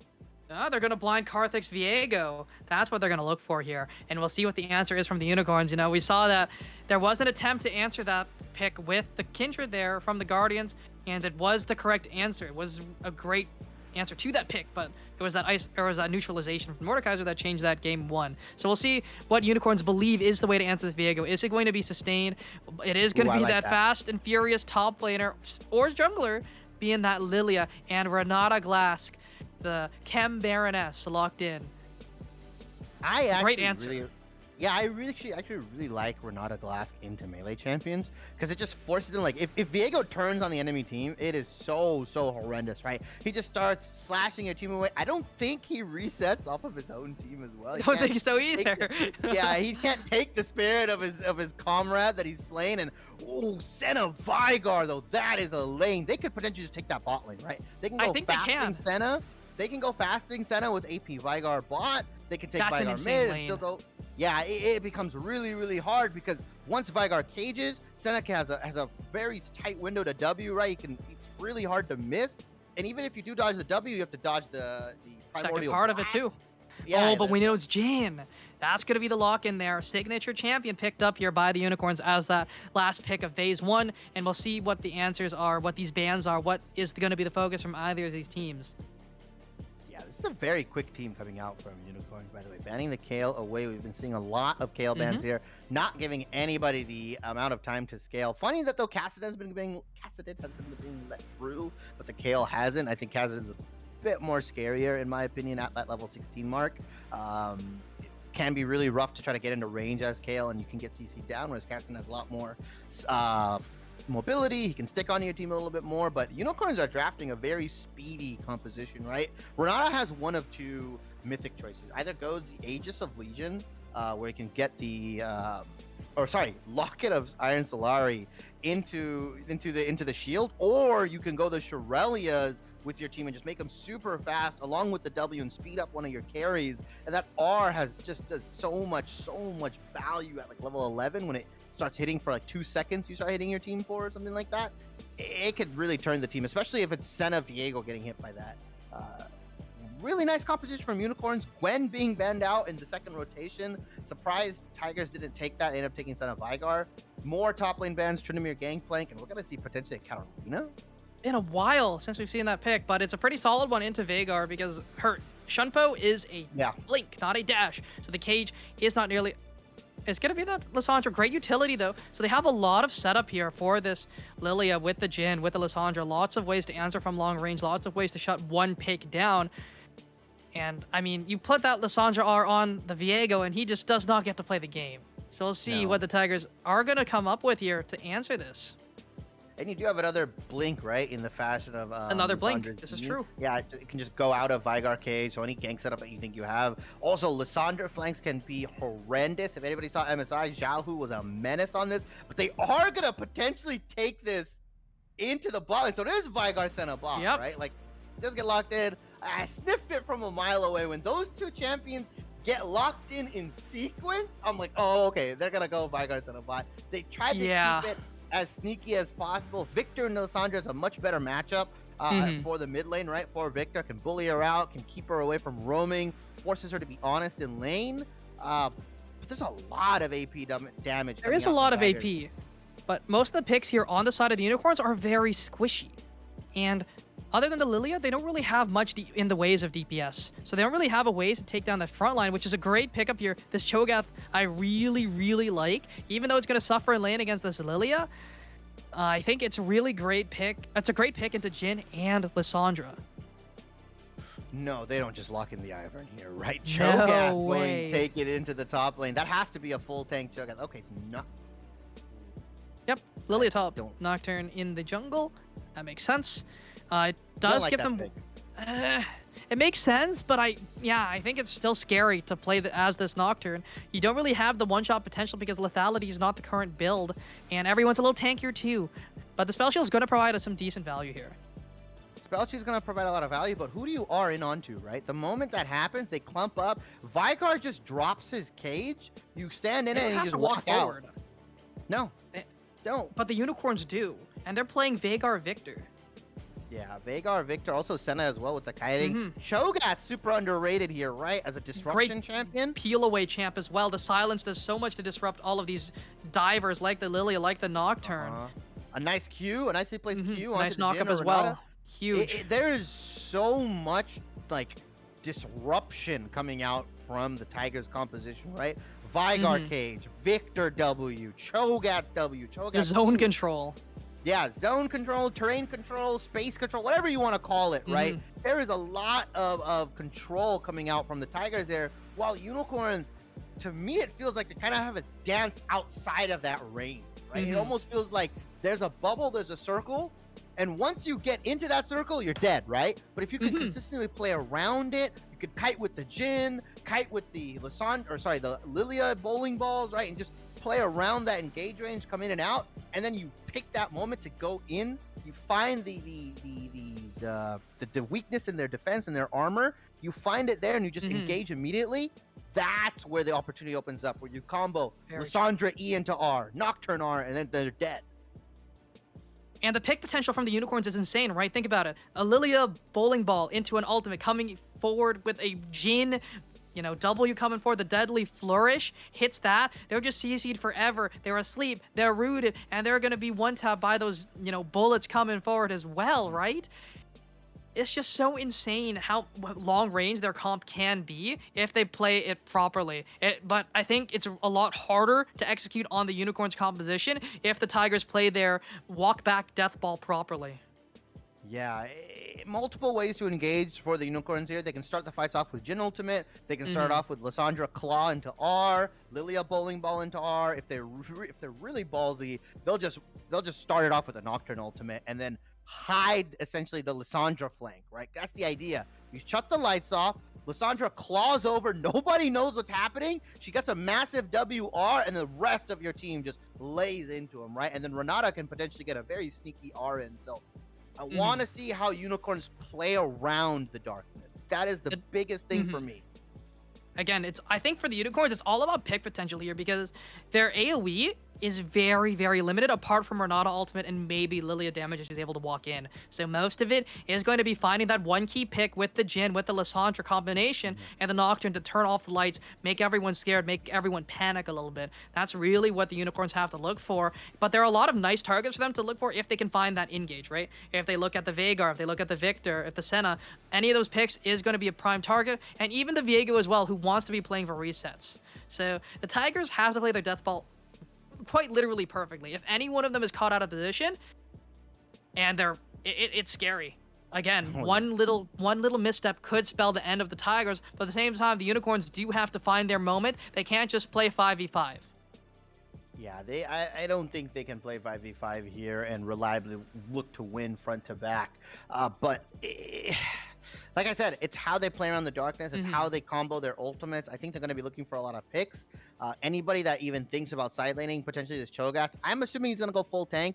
So he's going to be super hard to kill in that side lane, even if they do pick him out. They might potentially have to commit 3 people instead of 2 like they regularly would. Victor is probably going to be side laning with the TP, but Veigar and Senna should be joint at the hip, right? They should be playing hand in hand. Senna with the scaling, Veigar with the massive wave clear. Both stack. Yeah, they both stack. I mean, this is just scaling waiting to happen. Veigar, Victor, Viego, Cho'Gath, Senna, like 4 out of the 5 champions on the Tiger side scale incredibly well into the late game. While on the Unicorn side, you realistically only have Lilia scaling. Everybody else is high burst. Renata scales really well. Yeah, it scales well in the way of like not damage wise, but like she can have a lot of utility. Yeah, utility wise she scales. Yeah, she scales very well in utility, but I don't know if it's going to be enough to deal with 4 insanely scale picks, right? Viego, Victor, all these guys, like they just do so much damage once it hits that 25 to 30 minute mark. So I think Unicorns start stacking dragons super early. They take like a 6 minute, 7 minute dragon. They force the Tigers to play into them when they don't hit those item breakpoints, similar to what happened to the Ducks earlier this today, right, in game 1, where they have to take a fight early and they don't have their item breakpoints. I think if the Unicorns can force that, they can find a similar road to victory. And a road to victory indeed is what both these teams are looking for. But before we see where that path leads, we'll head to a quick break as we get things rolling for game number 3 of the night. We'll be right back.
Hello, everyone. Welcome back to game number 3 of the night. We have the Tigers dressed in orange on the blue side, and the Unicorns in pink on the red. One of these things, one of those colors matches up a little bit better, but, you know, just how it is for game number 3. So we'll see how things do roll out. Just 5 points mostly for both sides. You know, no one wants to really step up here. No one wants to give up just a little bit of any ground, anything. A little bit of vision, a little bit of first blood, a little bit of gold coming in from those support items. You don't want to give anything up here in this game. No, 5-point defense for both of these teams. And we're talking about offline a little bit. Unicorns have to put the pedal to the metal. Oh, They that's do. a Ghost TP Lilia in the top lane, actually. Not the Flash or Ghost Ignite or TP Ignite or anything too crazy. So that's really interesting. Interesting summoner choice there. Probably doesn't think that Cho'Gath has too much kill pressure. And if you can get the Ghost off, you can kind of get into team fights a little bit more. But takes away your... Pity? Pity, you saw that. Well, it's sort of even, but doesn't trade the No. autos back, though. Not ideal early game trade coming in there. But we, you know, things are going to play out as they will. Both bot lanes are leashing, and both junglers are actually... I mean, you can probably guess the Viego's going to start bot side because he likes the red buff. Blue buff doesn't really do all that much for him. But they know that the Nocturne was started top side. They got that ward down on the Raptor pit. Yeah, for sure. They know. They're going to see it. They're going to be like, okay, he's not showing up around the 1 minute 55 mark. He probably started the bot side. He's going to head his way. He's going to make his way to the top side. Viego's going to look to farm. Both of these champions really going to look to play till 6. Viego has a little bit more gank pressure as Crimson just kind of walks into Last Dinosaurs. And I want to see how Renata plays this lane because she can get a lot of good autos off. If they can get that passive that she has where it does They're percent taking health. so much damage. But, you know, Veigar and Senna, they're stacking. They're, again, very late game champs, so they should be losing these trades. That's how it's going to work. That's how it's going to play out. So I just got to respect the fact that it's Jhin, Renata. Jhin is a strong early game champ, and, you know, Renata does supplement that quite a bit by just, oh my goodness, the CS just not happening just yet. No, not at all. It's nothing's going according to plan here. It's 6-9, 7-9 CS. Vigar's going to pick some CS up here finally.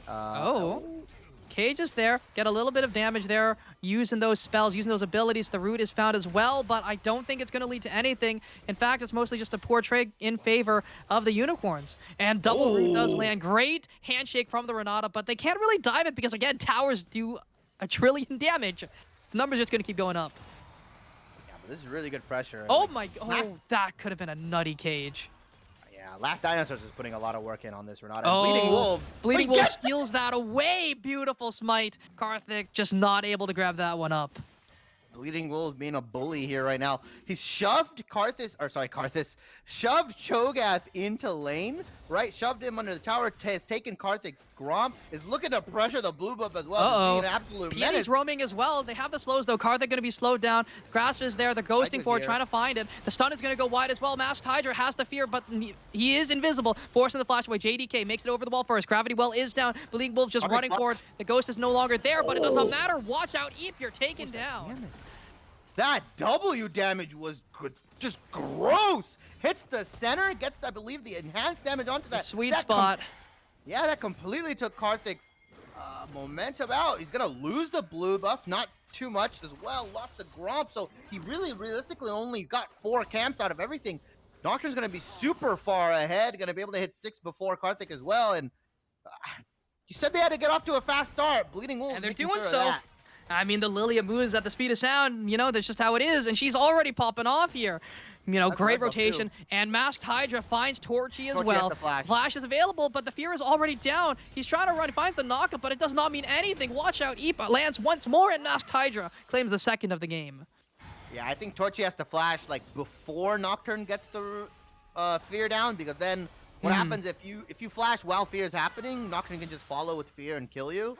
But I guess Torchy just held his flash, deemed it more important. 1 death isn't the end of him. Gonna pick up that wave in the top lane, but still, that's 1 kill going over to the Nocturne, 1 kill going over to the Lilia. 2K gold lead right now at the... Am I reading this correctly? It's a 2K gold lead at 5 minutes? Caps. Look at it. Look at Pity and Amastan just struggling here to catch up with this Jhin, with this Lissandra. So they are behind both in kills and in CS as well. The top lane also just not having a great time. This wave is not in a great spot. Karthik going to be spotted out on this ward, so they can't really look for much either.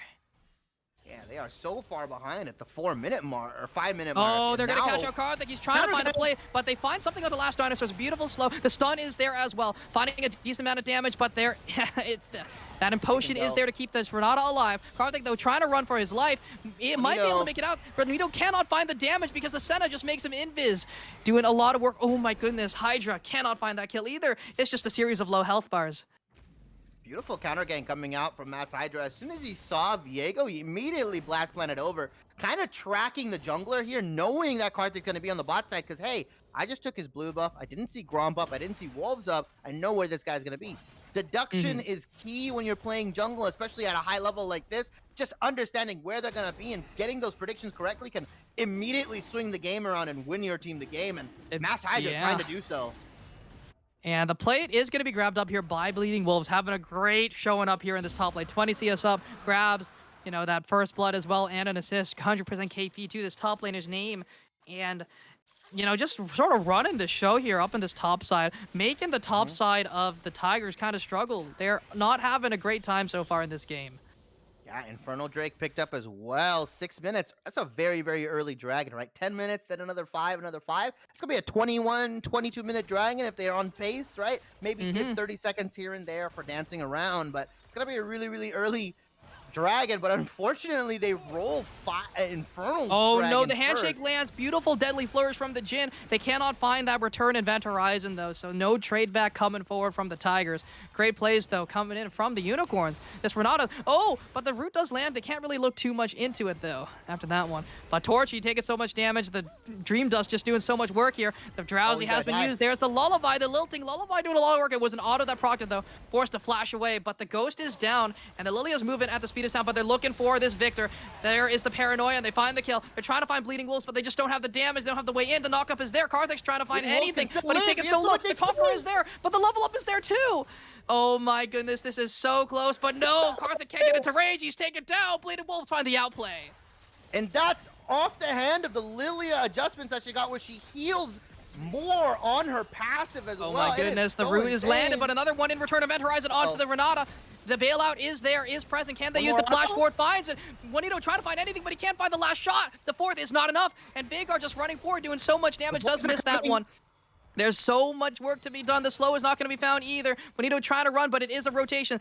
They have to try and trade this. They have to deal as much damage as they can. Event Horizon is down once again, forcing the flash. The 4-shot might do it, but it's not enough. They do find it, though. It is going to be a couple of solo kills, but Juanito's soul finds the play.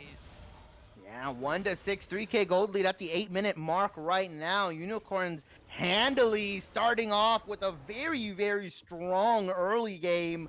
And good roams from both Lissandra and Nocturne, right? Good ultimate usage. TP gonna come out into mid lane, not gonna lose too much here. Loses a plate, but gold is still up for this Lissandra. 700 to be exact. And now Rift Herald gonna be taken from the Viego. Karthik gonna get a consolation prize here unless Lilia decides to check it. Instead, opting to proxy the Cho'Gath here. That's just painful. He's gonna lose a good chunk of that wave as well because of that. And the Victor just trying to CS, but you know, even though the Lissandra's been getting roamed, she's still ahead.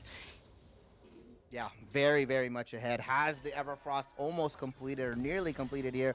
Juanito as well. I mean, rough laning phase, kinda, right? Because of all the jungle attention that they got and all the, you know, kind of CC that they have to dodge. But overall, coming out with a gold lead, a CS lead, and just look across the board for the Unicorns, right? If we pull that graphic up, player gold across the board. Juanito, JDK, Hydra. Oh, they're doing it again. They find the Paranoia Paranoia under the tower. Masked Hydra, though, might be stunned up here. They might be able to find the return kill. The flash isn't enough to get him to safety. It is! And Masked Hydra walks away, barely alive. Yeah, everybody on the side. They're gonna go wide. Slow is there. No follow-up. Yeah, now the scaling game begins to happen, right? Can Tigers bounce back? Can they slow the game down? They're down almost 4,000 gold. Dragon is coming up, and the only consolation prize they have is that we talked about this, right? Oh no, the Lilting Lullaby is there as well. That's a good bunch of damage there onto Torchy. Bleeding Wolves is just going to kite him into oblivion. Winning Soul takes so much damage. Does he have the Primordial Burst? It's there. Predator finds the kill. The bailout is there, but he's not going to live long enough. He can't find the kill. He can't trade it back. And Winning Soul is taken down. You have to respect the Vigar when he's level 6. You cannot just walk up. You cannot play the laning phase as if he's a level 5 Vigar. That amount of damage, the Primordial Burst can do so much, and it scales off of how much missing health you have as well. And that is a potential way for the Tigers to get back into this. We talked about it earlier on, we're during the break, that Unicorns need to stack dragons, and they have to pray that it's either an Infernal Soul or a Hextech Soul. It's neither of those two. So even if they roll potentially a Mountain Soul or an Ocean Soul, it can still give Tigers a way back into this game because it's not as game ending, right? They can scale up. They can build a Void Staff. Knocker's they can build hovering, though. They might cut. have overstayed their welcome. Crimson Stick is not going to count out, though. Beautiful Event Horizon stops the engage of that enemy bot lane, and they're able to walk away. Yeah, luckily Tigers rolled not the most devastating Dragon Souls into them, so they can give up first 1 through 3. They could potentially try to fight 4th Dragon if this Vigar is fed and if they can stabilize. Torchy. Decent trading on the top side. Torchy's having a great time. Karthik is there on the top side as well. Has that Rift Herald. Could look for something, but the Lilia stacks are down. This is when she's at her slowest, but she is going to land some spells, get that move speed back up, but she's very low mana. Knock up not going to be found. Knock up not going to be found, and they're just going to take this dragon that's coming up. Hextech Dragon on the menu. Hopefully they roll. I actually think maybe Cloud Soul is really good for them, right? Increases their mobility. I think CDR it'll help is them great with as the well. engage. Ultimate CD. Oh, it actually gives move speed now, correct? Oh, it gives move speed. That's true. But Yeah, it is going to be the mountain that they do roll. They're going in onto him again. They find Mask Hydra's taking a lot of damage over the tower. But the bailout, it's not enough. The shutdown comes forward, and Karthik can grab up that body, takes the soul, looking for something, but JDK does quite a bit of damage, and the bailout just wasn't enough from the Renata. That was much too telegraphed, right? They take the dragon, and immediately they look mid lane. Pity and Karthik knew what was going to happen. They prepared appropriately. Beautiful W coming out from Victor here, and Unicorns can't make too many mistakes, right? They get the lead, but if they just start giving up kills for free, giving gold over to really important members, there's a very, very realistic chance Tigers get back into this game. I mean, they are still down in gold, mind you, but it's shrunk from 4K to 3K. It's not over yet. And again, you have to look at the stacks, right? The stacks is where their money is at. 99 stacks. That's almost a whole that's more than a needlessly large rod there on the Vagar. That's 1,250 gold worth of stats already. But they find the slow there. Amistad using that Predator. Not going to take that one, though. He's still moving pretty fast. The Event Horizon's down, though. Everfrost going to rune him up, though. And the Rift Herald has been summoned. Primordial Burst and a shutdown over to the Vagar. 500 gold going over extra to the Vagar here. Stacks They as are well. feeding the beast. Stacks, they're feeding the beast, and Vigar is looking really, really hungry right now.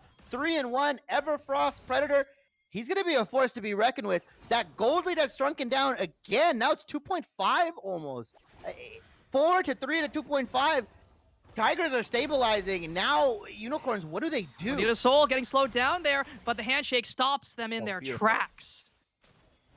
This last Dinosaurs has been really, really good on this. Renata has been playing excellent, right? I would say if Unicorns end up winning this game, it's last Dinosaur should get MVP, right? He's just been playing so well, played the laning phase immaculately, has able to dissuade so many of these engages, and a lot of the kills that Avastan has picked up hasn't been on last Dinosaurs. It's been on them roaming or maybe like an awkward forced gank. Last Dinosaurs has been playing pretty well. Oh my goodness, the handshake lands again. When he does soul, finds some decent damage there as well. The 4-shot is available, but cannot bind it. Bleeding Wolves just having a great time on the top side, though. Oh, the stun! Ooh. Wait, they could make a big play. No, they're not going to look for it. The heal was forced. No Primordial Burst. They could not actually look for that play. Yeah, unless like they eat another QEW rotation. I like the heal though. You don't really know if Primordial Burst's cooldown is up or not. It is pretty low. short. Yeah, it is pretty short, so it's hard to time Torchy it has for no sure. mana. Torchy has no way out. The slow should be coming through from the Lilia. She's just going to kite him to oblivion, but not going to look for too much more. Yeah, that's gonna be Leandri's Lilia. Gonna know if she's gonna go more that beefy build where they go Leandri's, Demonic, Zhonya's, and just kind of be super tough to kill. Oh. That's Crown on the Victor, but they are looking for Karthik here on these Wolves. He should be caught out here or forced off at the very least. He has some decent damage, though, in the back pocket. East Pity is going to be there first, but it is going to be taken away. The Lilting Lullaby not going to be available because they aren't able to find that bowling ball, and they find another handshake. Last Dinosaur is stuck, but there it is. There is that potion. The Berserk is there, has been used. Menuda Soul going to use that ultimate. JDK TP's down to the bot side, and it should just be a very dead Vagar taken down. Shutdown goes over to Juanito. Nice usage of the Unleashed Teleport. It just came up 1 minute ago, so they probably weren't even thinking about it. Oh, Hydra, what? They were though- fighting. Karthik does so much damage. Mass Hydra can't match it at all. There's the paranoia. You can't find it, but the shutdown is found. There it is. The reset is there. Viego's popping off. They find the fear. They find the knockup. They're doing so much damage. The Lilty Lullaby has been used, but Karthik takes so much damage. And Crimson Stick maybe next on the menu. The dive is forward. There it is. There is that Gale Force forward. Bonito has the 4-shot. The ultimate does not mean anything. Dawning Shadow cannot find its mark, and Karthik's still alive, but JDK is there in the wings. No ultimate available. No one Trying to sees find him. as much as they can, No one but they sees see him. him. They see him, but they find the flash route, and Viego's taken down, but JDK has no way in. The flash was burned. The claw is down. The knockup is there, and they take him down. Feast on your enemies. 1-for-1. That is a tank. Cho'Gath going. Bleeding Wolves, you got no HP, brother. How are you going to fight this? Oh boy. Dissuades him off the Rift Herald. Okay, very First nice. tower down, and Lilia's gonna heal up with that Dream Dust. Yeah, could heal up with the Dream Dust. Amistad. Oh my god. Last night, I don't think I've seen him. I think I've seen him miss one, maybe two handshakes. One at most. Yeah, he's been on point with He definitely has a practice on the Renata Glass here. Bleeding Wolves, you should have taken the back, buddy. You stayed after Lissandra died, and now you can't even. You just back. Give the wave. Oh, they do Yeah, see okay. Matched Hydra, though. They do know that the jungler is there on the bot side. They're using the teleport to bring this Victor down. Cho'Gath has no TP. Dragon's up in 7. But all they the have to resets have give come this. forward. They have to give this. They're not there in time. Oh, and that's going to be brutal for Unicorns here. Now, if they get the Mountain Dragons, it's not that effective for Unicorns. But if Tigers start stacking They're Mountain buying Dragons, time. they're buying time. Their resistances are going up. They negate the burst coming out from Unicorns. If they get a soul as well, that's 4 Mountain Dragons. They're on looking for the top- play here. The JDK might find something onto Senna. There it is. The Dawning Shadow tries to keep him alive for a little bit longer, but the damage is there. They take him down. They find the reset onto Viego. Can they look for more? The claw into the middle of everyone, but the Paranoia is going to keep them down. Last Dinosaur still alive. Using that Berserk to keep everyone safe. Everyone's fighting everyone. Mass Hydra finds the play, but beautiful Event Horizon finds the route. The damage is there. Their Insanity Potion's on the wrong person. But Mass Hydra's moving too fast, too furious. The Cho'Gath is teleporting in. Finds the knockup on the last Dinosaur. No hand bailout available. And the flash forward from Amistad finds the kill. Amistad, flash primordial burst, beautiful play, pops the Predators, pops the Nos in, and goes into hyperdrive, able to pick that kill up, and that was just a too fast of an engage for JDK. Masked Hydra could not follow up with the ultimate in time, and JDK was too far forward. They have to play their engage perfect. It's a hard comp to execute, and they need to play like it's on a knife's edge. Another couple kills coming for the Tigers, and they've shrunk this gold lead down back to about 1.5k, to almost 2,000 gold. It's pretty close. The Bleeding Wolves has a flank. Amistan does not have the Event Horizon just yet. Emperor's not going to land, but Lilty Lullaby is there. They find the stealth, though. They might be able to buy some time. Event Horizon's there. They're trapped. They're stuck in the gravity well. They're taking so much damage, but the Gale Force 4 finds the kill, and they can't trade it back. Oh, but Karthik has the ultimate. He has the Heartbreaker. He could look for one. If anyone walks too close, they could look for a big play. Knockup finds Torchy doing so much work here in this game after the rough lane phase, but they can't find anything more. Torchy's beefy. He's got the Negatron Cloak. He's got the Frostfire Gauntlet and Merc Treads. He's a hard man to kill, and especially if you're playing Jhin. That is Jin's worst nightmare, playing into these big, beefy, health stacking tanks until he gets Last Whisperer and until he gets the Mortal Reminder. He's not gonna, or sorry, LWR. Lord Dominic's regard. Lord Dominic, not Mortal Reminder. Lord Dominic's here. He's not gonna be able to chew through the Cho'Gath at all. Mm-hmm. And so far, things are not as scary as they used to be for the Tigers, but, you know, Bleeding Wolves here, gonna get slowed down there by the Frostfire, but it's not gonna find the knockup. The Torchy gonna dodge away, but here comes the Paranoia, but do they have the damage? This Cho'Gath is really tanky, but last Dinosaurs is there to keep him alive for a little bit longer. The Handshake has been found. They're doing some decent damage. The 3-man squad will take down the Cho'Gath, and there's no response from the Tigers.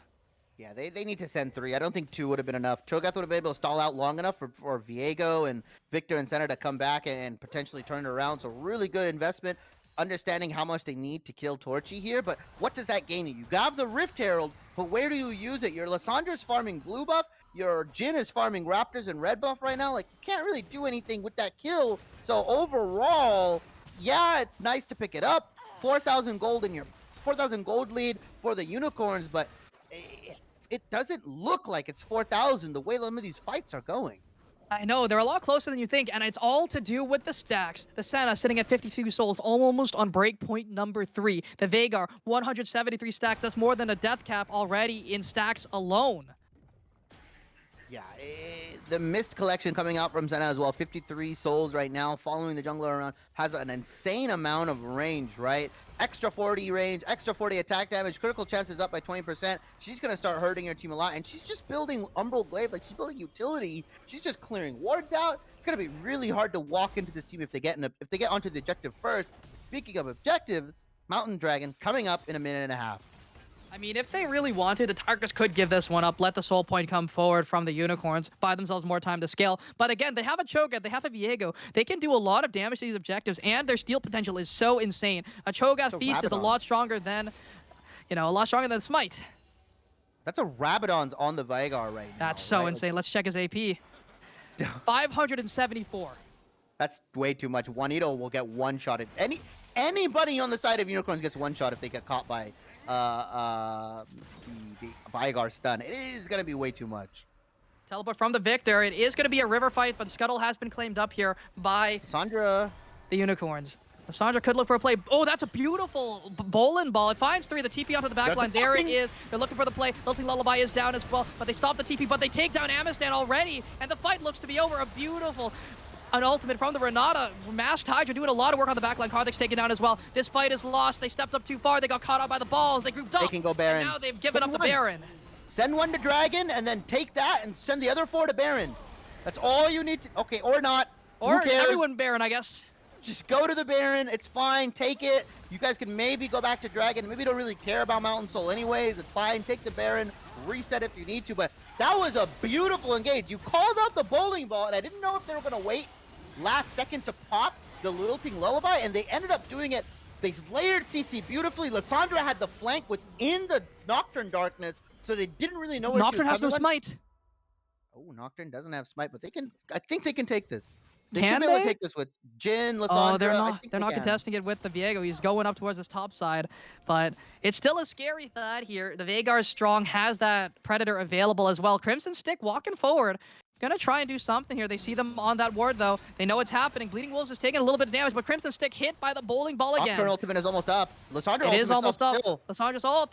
They can look for plays. They find the root. The handshake lands, and another deadly flourish lands, but their zone control is just too insane. There's the Paranoia. 1900. Who is going to get it? The Cho'Gath grabs that one. JDK stuck in the back line. Forces the flash away. Crimson Stick is still alive, but burns to death. He's Pity trying to deal as much damage. The Chaos Storm is doing a lot, but Amistan takes so much as well. He's dead to right, and there's nothing they can do. They're trying to run, but they've just given up another ace. This might be the game. They have a minion wave in the mid lane. They do. Can This could they be can at end the game 22 here. minutes in. The death timers are not that long. 22 seconds on the Veigar. Can they end in that window? That's the real question. I don't think they can. It's still scary to break this inhib, but the Baron does do a lot of work here. No, they can't end the game here. It is a little too early. I did get ahead of myself, but it's a 10K gold lead for the Unicorns here. 9-22. They've just played this comp beautifully. The last 2 team fights, the way they layered their CC was immaculate. CC, everything. They played those fights so incredibly well, and the Tigers just have no answer yet. They don't have much in the gas tank right now. They need to get one more item. This Veigar may have been on death cap early, but he hasn't gotten much since. No, he's been kind of stuck on these items at the moment. Everfrost in the death cap is a very strong power spike, but if you can't catch anybody with the event horizon, then you can't burst somebody out with primordial burst into W.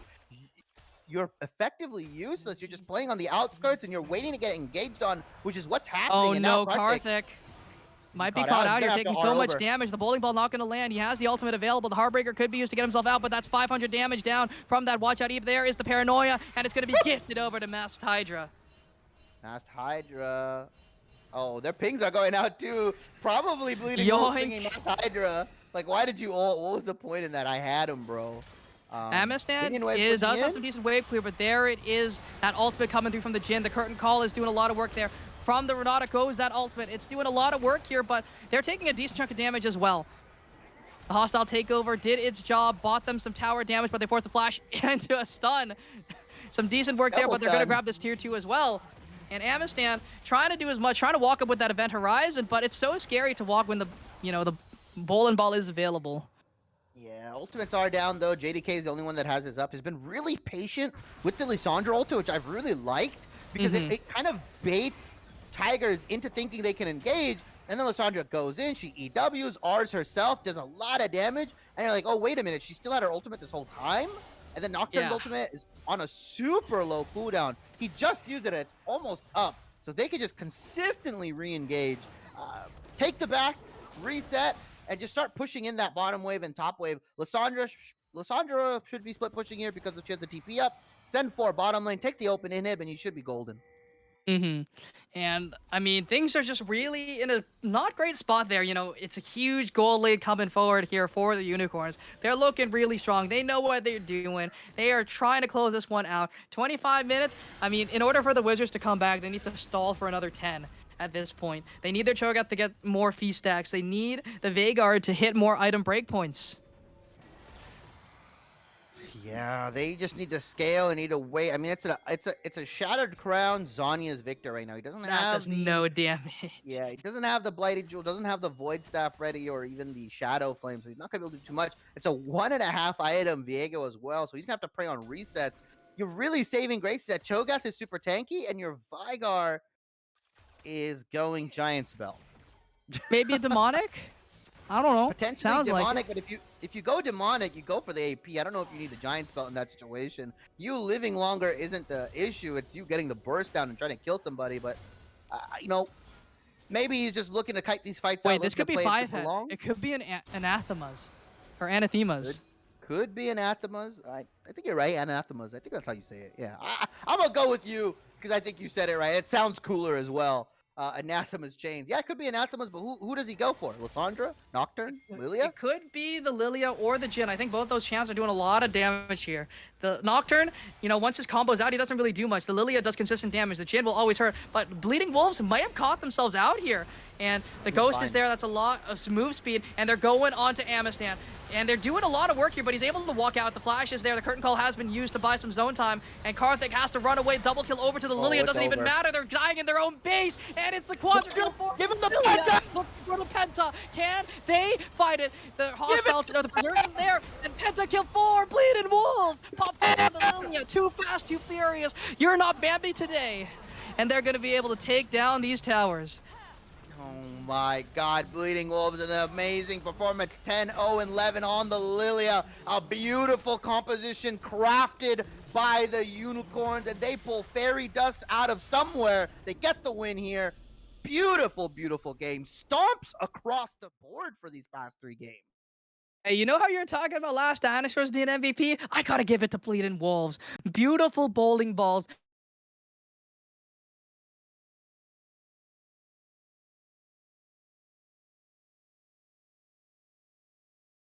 In game number 3 of the night. This Lilia was a monster. Watch out, Eve, baby. Indeed, massive, massive, massive game from the Unicorns here. Just really nice composition, and I'm glad I got my prediction right for that one. I'm Yep. glad I end off with the correct prediction. I really like the Unicorns comp.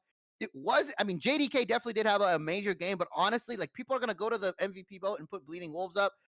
Last Dinosaurs deserves his respect. That man. Oh, for sure. Last Dinosaurs phase? played really well. Lane phase. He played impeccable.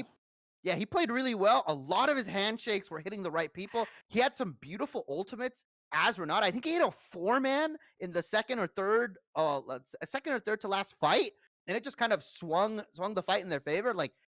But if you watch the VOD, Last Dinosaurs played really, really, really well. another deathless top laner.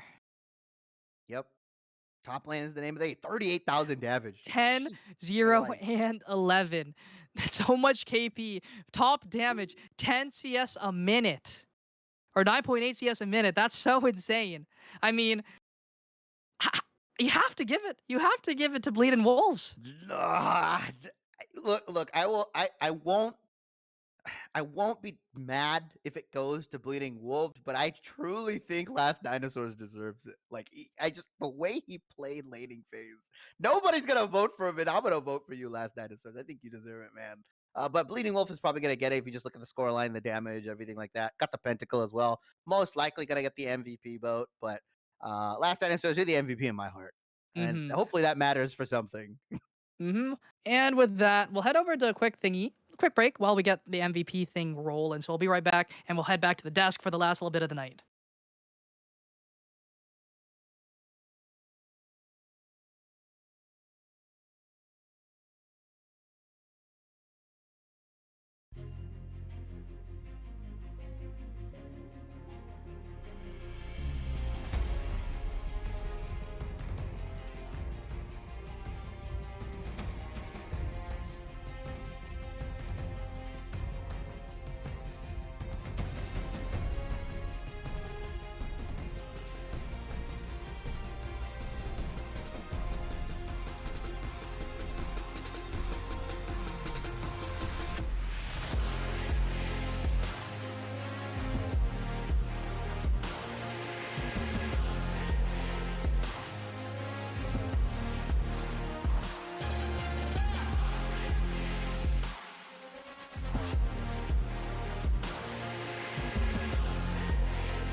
Ladies and gentlemen, welcome back on into the Casa Desk, and we just finished our final game of the evening of week 4 of the Victoris rival draft.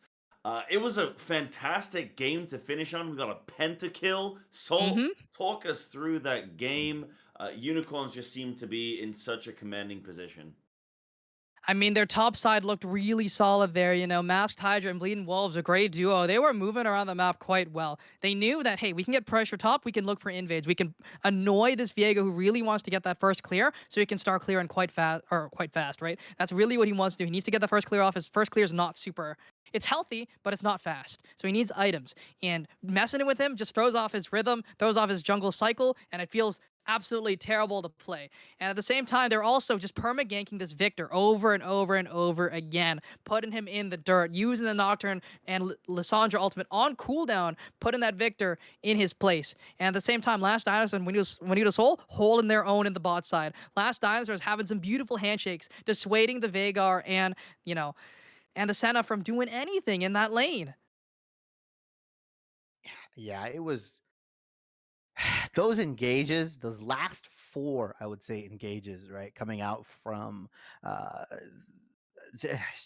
I'm so speechless because it was so good engages from the unicorns that I was just like the way they layered So and crazy. used the bowling ball at the last second, right? So they bowling balled, it's on you, it's on you. Lily obviously has a timer and it's ticks, right, to where she can use it. Waiting to the last second, cutting the lights with the Nocturne Paranoia, and then sending the Sandra TP in really hides up that second engage almost, and they just shred through their team. Last Dinosaurs hits a massive ultimates as well, right? I think in 3 of those fights, he hit 3+ people. One of them hit a 4-man. So it's just if you never have any time to retaliate as the Tigers, you don't get a chance to play the game. That's what happened, right? It looked like they were coming back in the 20 to 25 minute mark, but they ended up going into the age-old trap of contesting dragons when you're a scaling team. When you can, in all honesty, in my opinion, you could contest Elder. Like you could just give up Dragon Soul because the Mountain Drake and Mountain Soul aren't too detrimental to your team comp since you scale so hard with Senna, Vigar, Victor, and Viego, right? Although Victor kind of did an interesting build where he went double defensive, Shattered Crown into Zanya, so he needs a way more time to ramp up. You still have Vigar, you still have Viego, and you still have Senna putting out a lot of damage, and also Cho'Gath in those fights was living pretty long. He's a pretty standard frontline. So if he got maybe a third item, Elder Dragon, they fight that. They have a really good chance of winning. Yeah, because it definitely didn't feel like it was just, like I say, like a complete stomp. Tigers No. definitely had moments where they were playing really well. They were getting some kills. They were managing to match the gold, or like the gold farmed at certain stages. But it seemed like you're saying, Shibi, that they were just getting too aggressive. But before we kind of go any further on that, we do have the MVP ready. So for our final game of the day, let's throw it up, production, and take a look. And Salt, why don't you talk us through this one? All right. So once we do pull that up here, it is going to be Bleeding Wolves 10-0-11 on that Lilia. Just having a great showing overall, What more can you say? This Lilia popped off, had a great lane phase, annoyed the jungler, and had some great bowling balls, which allowed for some CC layerings that you never could have seen before, right? So just great looks coming in from Bleeding Wolves, Just looked great overall. 0 deaths again. 2 top laners in a row, just really popping off here.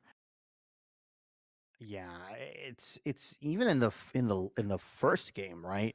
With the Falcons and the Ducks. I mean, I think a lot of these stories where it's just top lane, top gap, right? It's just top gap. I mean, Junglers played really well on all three series, right? To play around their top lane, but Icy Rain on the Aatrox, obviously Lilia as well. It was pretty immaculate how well these top laners played, even with the Gwent being banned out. I think there was 4 top lane bans thrown this series as well, right? It was Gangplank, Tryndamere, Olaf, Urgot. If you have 4 of your champs banned out, and then you could go to a 5th champ like Lilia, you just don't even attempt to ban this guy out anymore. That's a I deep don't bag right there. Yeah.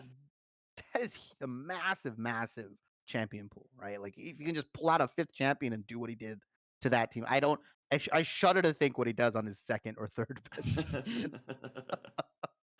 Well, then I want to ask you both as well. Looking at how well, and Chibi, I know you're getting so excited about it, the way that the unicorns are able to synchronize their kind of lockdown of the tigers and are able to just line everything up so nicely and comfortably to prevent tigers from really having a shot at reacting. What does this then say for the rest of these playoffs? Because we've got one more week to go of the playoffs before we are going to be taking on our 4 teams that are at the top of the table and saying goodbye to the 2 teams at the bottom. What does this then say then for the unicorns, who are in a really good position, have been playing fantastically throughout this whole competition? You want to take this, Salt? Oh, sure. I mean, again, the standings have shaken up quite a bit from what we thought they would be, right? Guardians fall from grace here this week. I don't know if they lost their last game, but right now they went 0-2 and they have the potential to lose this last game. So they put themselves in a rough position here, dropping that first spot, dropping that first seed, and now they have to fight for their lives here next week to try and get that better seeding position. But at the same time, another Tigers loss does allow for the Wizards and the Falcons to have a chance to take that final spot, right? The bottom 4 have closed the gap quite a bit. Everyone has a chance to fall now. Apart from like the top Yeah. 2, I think that Everyone both the can Guardians, lose. yeah, everyone can lose. I think the Guardians and the Everybody. Unicorns still have their spots guaranteed, but everyone else, it's a bloodbath. Everyone has to play perfect from now on. I believe the Wizards and Falcons both 3-0'd this week as well. So That's that so impressive. Oh, that that's is insane. crazy. Yeah, just looking at it right now, Wizards also beat the Ducks here in their last game. So I believe both of them 3-0'd. And what did we talk about earlier, Cyber? I was like, The okay, miracle these bottom run. 2 A teams, miracle they have run. to 3-0 this week. They have to 3-0 this week. But what do? They 3-0 the week. Yeah. I mean, like a really, really solid stuff. I mean, I think the biggest kind of upset is that the Guardians actually ended up going 0-3 as well this week. So they lost all 3 of their Oh, games. wow. They lose their first place spot. I think Unicorns go up 1 game in the lead. So they have a firm-ish grasp on first place right now. Ducks lose, I believe, 2 of their games as well. They go 1-2. So now that 4th place spot as well is up for grabs. Like you said, it's closing the gap, and Wizards couple more 3-0 weeks, or maybe just like another 2-1 and a 2-1, and they can find themselves sneaking into that 4th place playoff spot, and Ducks could be handedly taken out. Yeah, absolutely. And, Chibi, we'll ignore a couple of the caster predictions that you had this week that were maybe wrong. And we're going to say, look, you nailed the miracle run. So we'll give This you is 6 true. points there, okay? 3 for each win. 3 for each win. Yeah. Yeah, so, I mean, I know that we're going to be closing out shortly, guys, but was there anything else that you wanted to bring in to discuss now? Anything that we kind of missed off that you wanted to discuss before we do finish up for the evening? I'm good. I mean, Yeah? just super excited for next week. It is do or die for the bottom 4, I think. The playoffs is within grasp for every single team. No one is out. No one is out yet. And that's something we've never seen before in VRD. There's usually one team who's basically considered, yeah, they're not making it. But every team has a shot now. And that's I think super that exciting, super competitive. Yeah, I think that makes week 5 just the week that you have to tune in, chat. So make sure you're following the channel already, making sure you're !Discord to join, get into the banter chat, see what's popping off with all the players, and make sure you're following the channel and seeing all the content that's coming your way. Week 5 is definitely going to be a big one. It should be anything else that you kind of wanted to bring into the fray, or you all good as well? I just think week 6. I know week 5 is next week, but I think week 6 is gonna be super exciting, right? I think last week, we were kind of down. We're like, oh, the top teams have been solidified. We have a very solid bottom 2, Yeah. but everything's just blown out the water. And week 5 is gonna be cool. Don't get me wrong. Come into next week, but if you have to only watch 1 week of Victoris, it's gonna be week 6 of VRD. It's gonna be so much. I think we're gonna see some crazy compositions. We're gonna see people pulling out everything in the kitchen sink just to solidify their spot in the top 4. Yeah, I think week 6 is gonna be super interesting, and I'm super excited to see it. Yeah, absolutely. All right. Well, chat, thank you all so much for watching. We really appreciate it, of course. And Salt, anything to kind of sign off with? Where can people find you? Are you streaming? Are you on Twitter? Like, where can people get at you? I mean, I don't stream often, but SaltSpreader25 at Twitch. If you guys, if I ever do, tune in there. It'd be fun. But besides from that, thanks everyone. I love casting here. It's always a fun time. And thanks to my boys over here, Cow from yesterday, and we got Big Tank here tonight. Best producers in VRD, VAD. Everything's fun. Thank you to Sai for being a great host, and Shivy, my boy, back again. We got the OG duo here. Yeah, and from you, Shibby. Same. It's Pwn Star should be on everything, man. Twitter, TikTok, YouTube, everything. I'm on Twitch.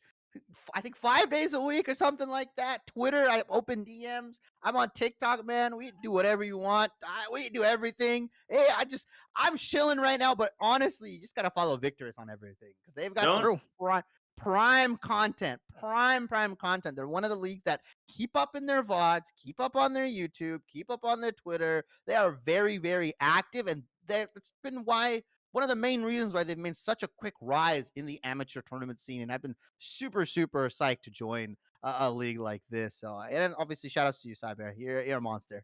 You're a monster. Hey, thanks, dude. I appreciate that. No, I do gotta say though, Shibby, don't say that you've got your DMs open. You'll be getting a lot of duck pics from people from some of these teams. No, thank you guys. You guys have been awesome as well. You guys are absolutely phenomenal casters. Like every time I'm done like hosting with you guys, I just go up and I'm like, I've been tweeting out as well about you guys. I'm like, dude, these guys are so good at casting. This is insane. And yeah, thank you, Big, for all the production. Chat as well. Thank you for all the players, teams, everyone get involved. We really appreciate the energy. Thank you. And yeah, we'll see you all next week. Thank you very much. This has been Victorious Rival Draft. See ya for week 5.